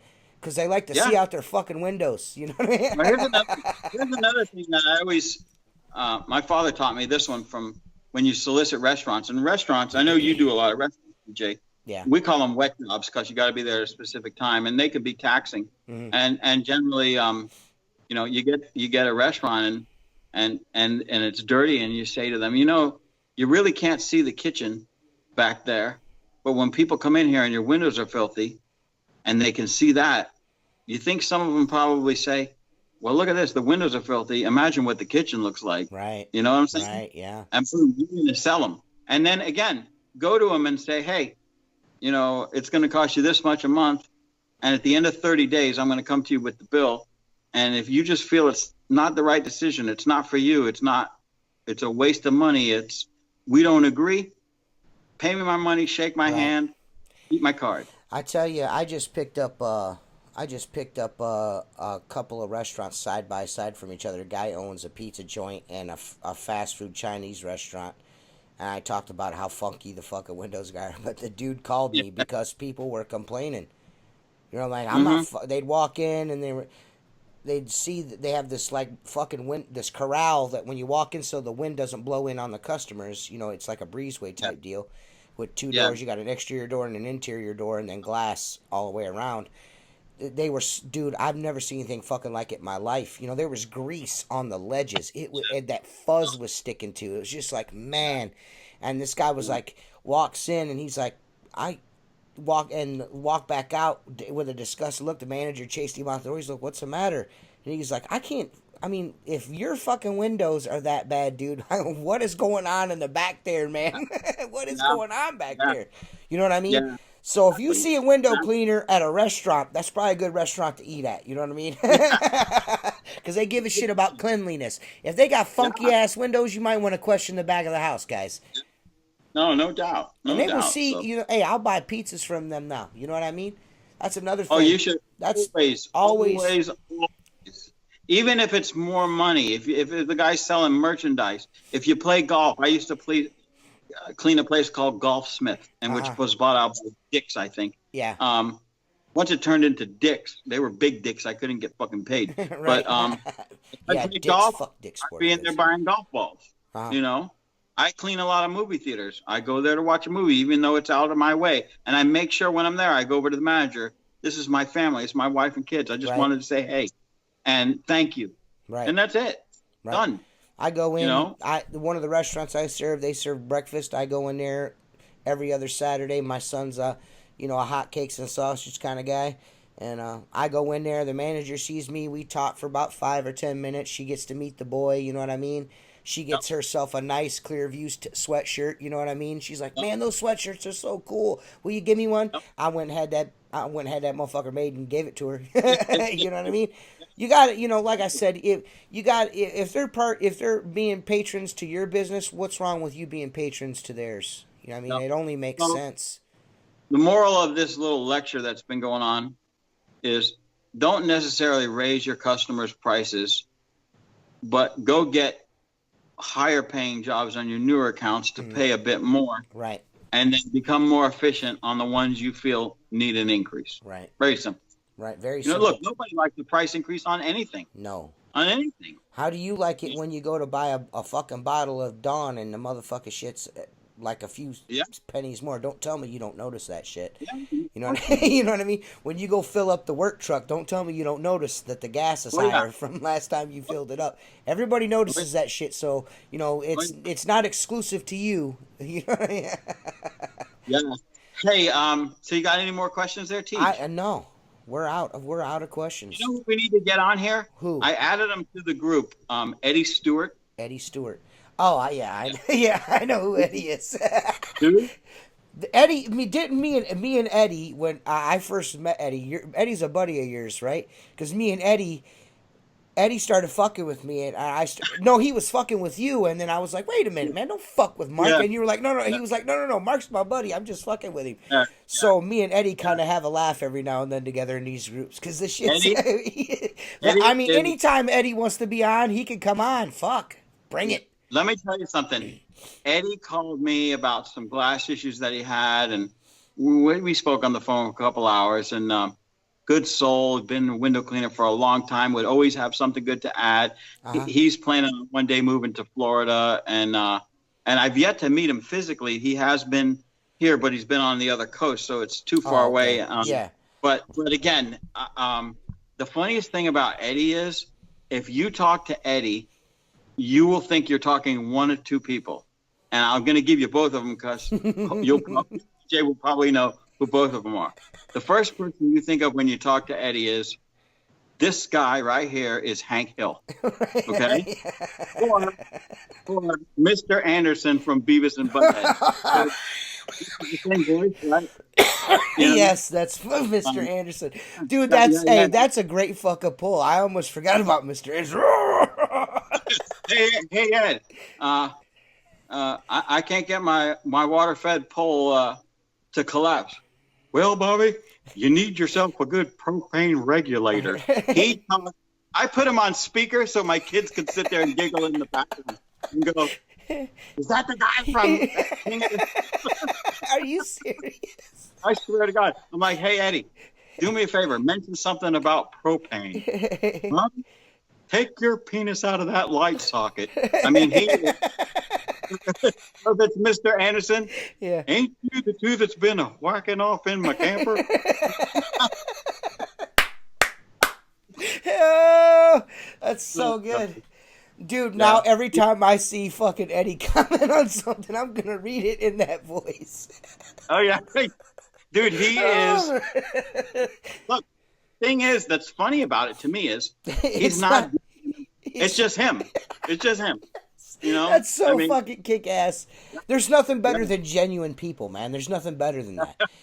Some people that bothers. Some people expect you to put on gloves or like kind of change yourself to fit their narrative or their comfort levels and shit like that. And I think that's what's cool about this podcast and what we're doing is that we're just having personalities on, and I'm not fucking controlling nobody. You know what I mean? I'm not, like, don't say this, don't cuss, don't talk about putting your penis in a light socket, and whatever you do, don't talk about fucking licking white dog turds. Whatever you know what I mean? Nobody gives a shit, man.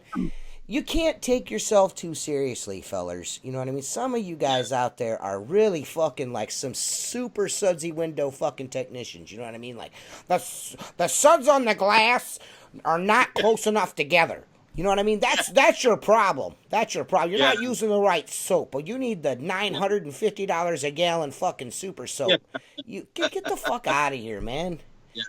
I'm not saying there's anything wrong with that shit, but some of you guys just take yourselves way too fucking seriously, man. We're window cleaners. We're here to get bird shit and spots off the windows, guys. We're not fucking building rocket ships to the fucking moon. We're just not doing that. Yeah, oh yeah. Relax, guys. It's you gotta take it for what it is, and again, if you can't, I have a good time with everything I do. Yeah. Whether I'm washing windows or working in my shop or messing around with kids. I got a smile on my face all the time. Well, And you know see what? me, even when we're out barbecuing for charity, we're having a good fucking time. Whatever we're doing, we're having a good time. Within reason. We're professionals, but, there's always a good giggle when you're out on the glass. If you're not enjoying what you do, then why the fuck are you doing it? Do something you enjoy. Look, this is a physical job, and you can make a nice living with it, but right. you ain't going to be a millionaire, so you better enjoy it. I mean, people have said to me, I had a business advisor. Wait a minute. So you're telling me that these guys with their fucking suits and ties, you know what I'm talking about? The type of guy, you open up your Facebook, you get on Facebook, and there's a fucking ad for douchebag window cleaning. You're mean to tell me those guys aren't actually millionaires? They just look the part. They're not actually millionaires. Look, you're either a millionaire or a legend. Right. Those guys are. Those are two. Yeah, you're one of two things in the window cleaning industry. One or two things. Even dudes like huge personalities like fucking Perry Tate. This dude owns a fucking. He's got a factory in China. He's building water-fed poles and brushes, and now he's leaking into the fucking traditional world. Watch the fuck out, guys. He's leaking into traditional window cleaning now too. This dude is cool enough to get on a podcast with us and walk around in his fucking underwear and didn't give a shit. You know what I mean? That's, you got to respect. He does that for you. Yeah. Not for me. No, he's Perry fucking, even there's people in the industry that, that take themselves way too fucking seriously, man. You know what I mean? Way too seriously. It's unfortunate, man. If you, like I said, this shit is fun. It's supposed to be fun. People get their butt all chapped up because, like, I'm kind of outspoken about a certain supplier because I think fucking charging people extra money to have someone else deliver it to your fucking door is asinine and it's predatory. But that's just my personal opinion. You don't have to listen to what I'm doing. You know what I mean? Yeah, I could pretty much guarantee you that the people that are listening to my podcast on a regular basis aren't fucking customers of yours any fucking way. You know what I mean? Because they think like me to begin with. You know what I'm saying? You're gonna get those guys that are new to the business. They search you up on the fucking internet, and you're gonna be the first Momo they run into. You know what I mean? Because it's on fucking Facebook. They're going to, that's how they're going to find you. You know what I mean? That's your niche. Just stick with it. And then there's that small percentage of guys that are actually window cleaners. They're actually being, older guys that are in that clique that I think are getting some backstroke. They're getting a little bit on the backside because nobody's that fucking dumb. I'm sorry. Nobody's that dumb. That's been doing this for a while. Nobody's that dumb. I'm not mentioning any fucking names. But, I might put what Mark said, though. I might put that. I might leave that in the podcast because that shit was funny as fuck, dude. Look, Mark's like, I don't give a fuck. I don't have a YouTube channel.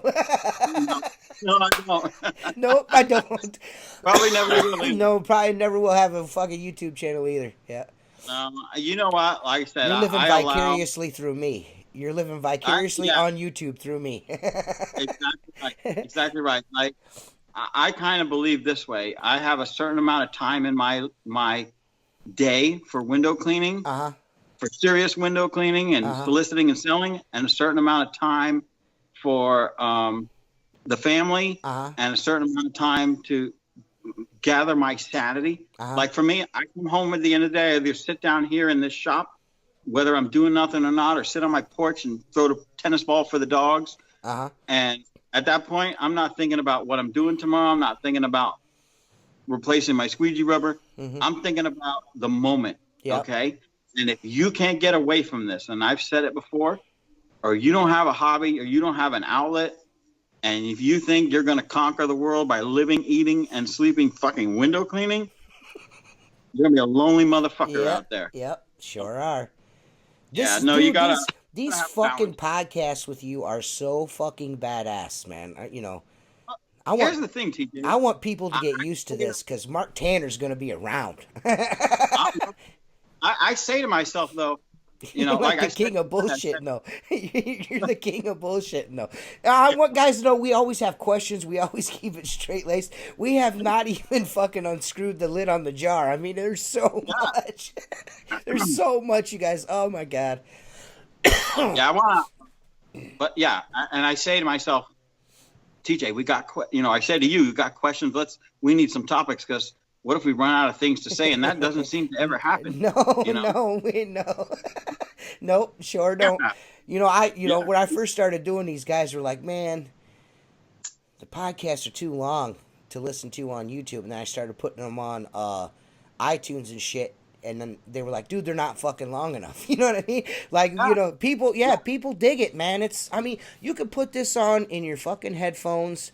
Download it from iTunes if you got an iPhone, or you can get it from podbean.com and put it on your Android phone, and you can listen to us fucking talk about window cleaning and act like assholes while you're working. You know what I mean? Yeah. What's better than that? I told you.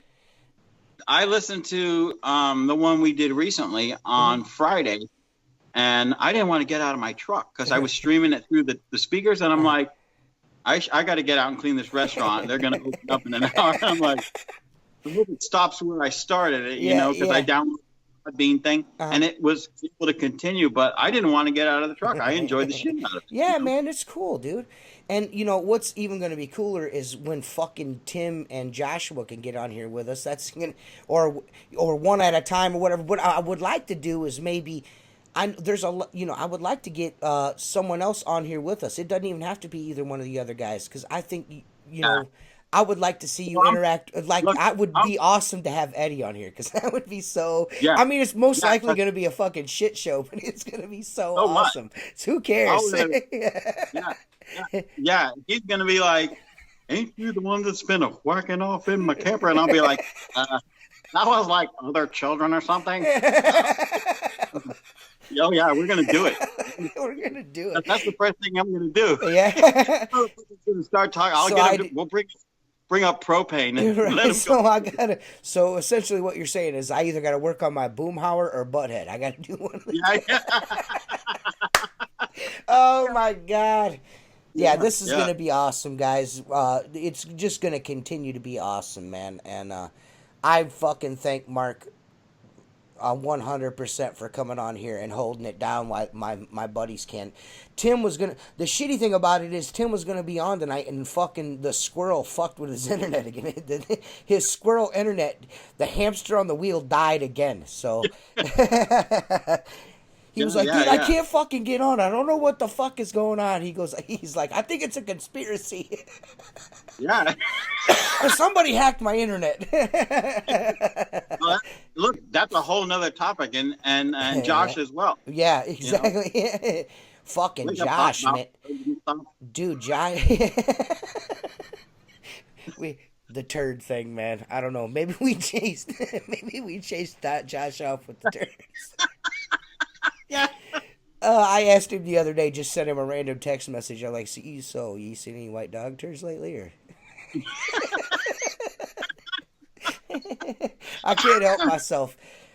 Dude, that was like the funniest thing we've ever fucking dude. And the look on Josh's face was priceless. He's like, "You motherfuckers." That's what makes it. That's perfect. You can't cut up with your boys. Who can you cut up with? Nah. But we've done 2 hours again. 2 hours again. Wow. Yeah, again. Well, and what people don't know is this could have been easily 2.5 hours, because we talked for a half hour before we even started recording. I'm kind of thinking you're not going to take that out, but I don't give a shit. Well, I mean, what I'm thinking about is I'm thinking about just cutting it up, so just the first part and the second part about not me. I'm going to leave all the extra shit out with that fucking, what you called him. What you call the way you said his name, it was fucking the funniest fucking thing I've ever. Dude, it was so goddamn funny, man. It wasn't disparaging or nothing. You just didn't know you didn't know what his name was. No, I don't know what the fuck it was. It was fucking so funny, man. Whatever, dude. If you ain't like I said, if you're gonna get butthurt about that, you shouldn't even be listening to this shit anyways, because you don't like me to begin with. You know what I mean? If you're listening to this, you got a fucking problem. Yep. Well, look, here's the good thing. It's long enough where you're going to take up some fucking time to hear it all. Yeah. I'm fast forward button on the motherfucker. Right. There's no fast forward. You don't want to look. You don't want to hang up because you want to hear what's coming out next. Right. Exactly. If you fast forward, you might miss something good. Yeah. Well, dude, we answered. Go ahead. Go ahead. All sincerity, though, I do enjoy it, and I think that a lot of my experience in window cleaning and how I came up and my mentors and. Dude, I had an old guy working with my dad, 50-year window cleaner, and he walked up to me and he says, all of a sudden, I knew every time that he came around, his name was Mike, that I wasn't going to get a ration of shit. But at the time, I was like, you're a fucking asshole. But now I look back and say, he wanted to teach me. You know, he put me under his wing and showed me right from wrong. And I'll never forget it. We're cleaning this big craft store, and I got my bucket there and my pole's leaning on it, and I had pulled all the tops and I'm coming across doing the bottoms, and all of a sudden I hear water going everywhere, and I look over and he kicks my fucking bucket over, right? And I go, what the fuck? And he goes, how many times have I fucking told you, why are you walking around with a bucket filled to 1 inch of the top? He goes, I know you're young, you're strong, but you're carrying fucking 50 pounds of water around you like fucking idiot. Put a gallon of water in there, you wash the whole fucking job. Work with your brain, not with your back. And again, you start to tie technique into a lot of little things. Get you home an hour earlier. Get you another hour of production. Get you, where you want to be. So all those things, instead of pushing against them, which I did at first, started to open my mind and say, maybe he's really got my best interest in mind. Yes. And once you get to that point, and instead of being a know-it-all by putting your fucking video up with some fucking fanning technique that I could watch carpet fucking dry faster, okay? Holy fuck. Look, there's always someone better. Yep, I you're say never that. the best you're out. There's always someone better. Yep. Yeah. So, but again, Teach, as long as you guys want me on and people listening, I'm game. It's not a you guys situation at this point. This is Squeegee life with T Squeegee and Mark Tanner. I mean, until Tim and fucking Joshua are able to do this, we're just as often as you want to come on and do it with me, we're gonna do it. As far as I'm concerned, and you tell them I want to get to know them better. And I want to talk to them. Seriously. Yes. I know you do. I know you and Josh had a hell of a time together. You guys were killing me, dude. So I would like to see how Tim would interact with you. I'm really Tim, the mastermind behind those videos that I didn't even know was him. Yeah. That's what's fucked up about that is you honestly, I didn't know that was the same dude. Yeah. I didn't either until I met him and started talking to him. I was like, dude, those videos, who is that guy? He's like, oh, that's me. I'm like, that's fucking you? He's like, yeah. I'm like, dude, that shit fucked me up. I didn't know it was you, man. Here's the fucked up thing. I stood next to him at the trade show. If I knew that was him, he would have got a free fucking lunch. Right. It's fucking Bob Bouquet. Yeah. He's that long-haired fucking guy drinking Windex. I didn't know that was you. Tim's like, Mark's like, I would have bought you a real drink. You wouldn't have had to drink that fucking Windex no more. Oh my God. Had I known, and the editing and everything on that is brilliant. Oh, it's brilliant, man. And it's a fucking shame that that those dudes took the low road and fucking snatched his channel. But I have a very sneaky, strong suspicion that we're going to see Tim again soon on YouTube, and Bob Bouquet is going to make a triumphant fucking gallant return on a white stallion, butt naked. It's going to be so fucking rad. Have you ever seen Wet 'em Willie before? Have you ever seen him? You've never seen? Oh, no. You need to go to my YouTube page and look for Wet 'em Willie. You might get a kick out of that. I did, but he started posting those videos up, and the first it came on, and I was like, I thought it was that Ben Hanks. What's that guy's name? Benjamin. Yeah, Benjamin Hanks. I'm gonna get Benjamin Hanks on the podcast. I think that'd be fucking epic, dude. That would be completely messed up. I can't figure out, is that fucking for real? Or dude, is it? I think that's genuine, man. I think that's just how that feller's head works. I mean, did you happen to see the fucking that fucking lawnmower that he turned into a car? Dude, I mean, I don't even know what to say, because I like the dude. I don't think he's a bad guy. He just fucking got his mind works a different way than everyone, but the fucking lawnmower, dude. What, dude. This is a prime example of when your house is painted with oil-based paint and you ate paint chips as a child. Yeah. He spent a lot of time chewing on the windowsill of the crib. You know what I mean? He teethed on lead painted fucking windowsills. He teethed on that shit. I'm convinced. One time I started. He was very easy to play. Meaning this, I started fucking with him because I wasn't sure if it was real or not, and then I kind of sided up with him. I let him get his guard down, and then I fucking cut his throat. Right? So, this guy's a fucking puppet right here. But I have to say this, dude. Some of the shit he come up with that fucking lawnmower that he found in someone's garbage and bolted a fucking 5-gallon pail to it, and he had all kinds of hoses and decorative shit. Looked like a fucking homeless guy pushing a wagon down the road. Like, what the fuck is this? It's his soft wash rig, is what it was. It's his soft wash rig. The dude is out of fucking control. I reached out to him. I want everybody to know this. I've reached out to Benjamin Hanks like 4 or 5 times. I'm like, dude, can you download Skype? Because I want you to get you on the podcast. He's like, fuck you guys. I'm like, no, for real, man. He's like, who's it with? I was like, Tim Huber. He's like, fuck that guy. I was like, all right, just me and you, bro. He goes, fuck you too. Yeah. No, see, I would seriously, I really mean it. I would love to have him on. Just to see just to see him do that live. You know what I mean? I just want to see if it's real, man. I want to know, bro. I want to know if that is an act. If you are you like the real Bobby Bouquet, or are you just like, are you just putting on another show, man? I just want to know. I got to know, dude. You could edit it and then put it up like this. On tonight's podcast, a fucking train wreck. You're not going to want to look away. You're not pressing pause on this one, guys. That would be fucking awesome, man. I mean, why not? Why not, dude? Get on here, Benjamin. The world wants to know, dude. Let your freak flag fly, bro. You know what I mean? Fuck it, dude. This has been fucking awesome, man. I'm getting tired. I'm going to have to edit this and put it up. So maybe we should call it. What do you think? Yeah, man. What do you think? Are you ready for bed? Let's call it, and we'll do it again whenever you want. Let me know. All right. And I will personally call up Eddie Stewart. Yeah, see when you can do that. If we can set it up, let's do it next. I'm going to call him out, and I don't think he'll mind. Mm-hmm. But this how nuts that fucking guy is, okay? But when you talk to him, he's a very knowledgeable window cleaner. Uh-huh.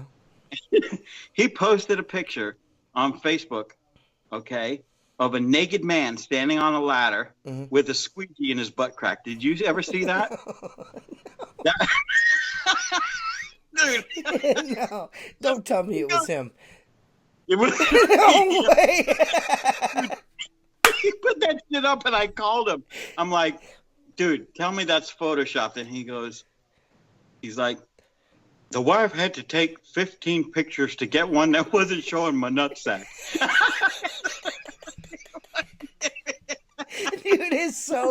Dude, I'm telling you, man, he's gonna get a fucking shitload of friend requests now. Dude, that is so fucking funny. Oh yeah.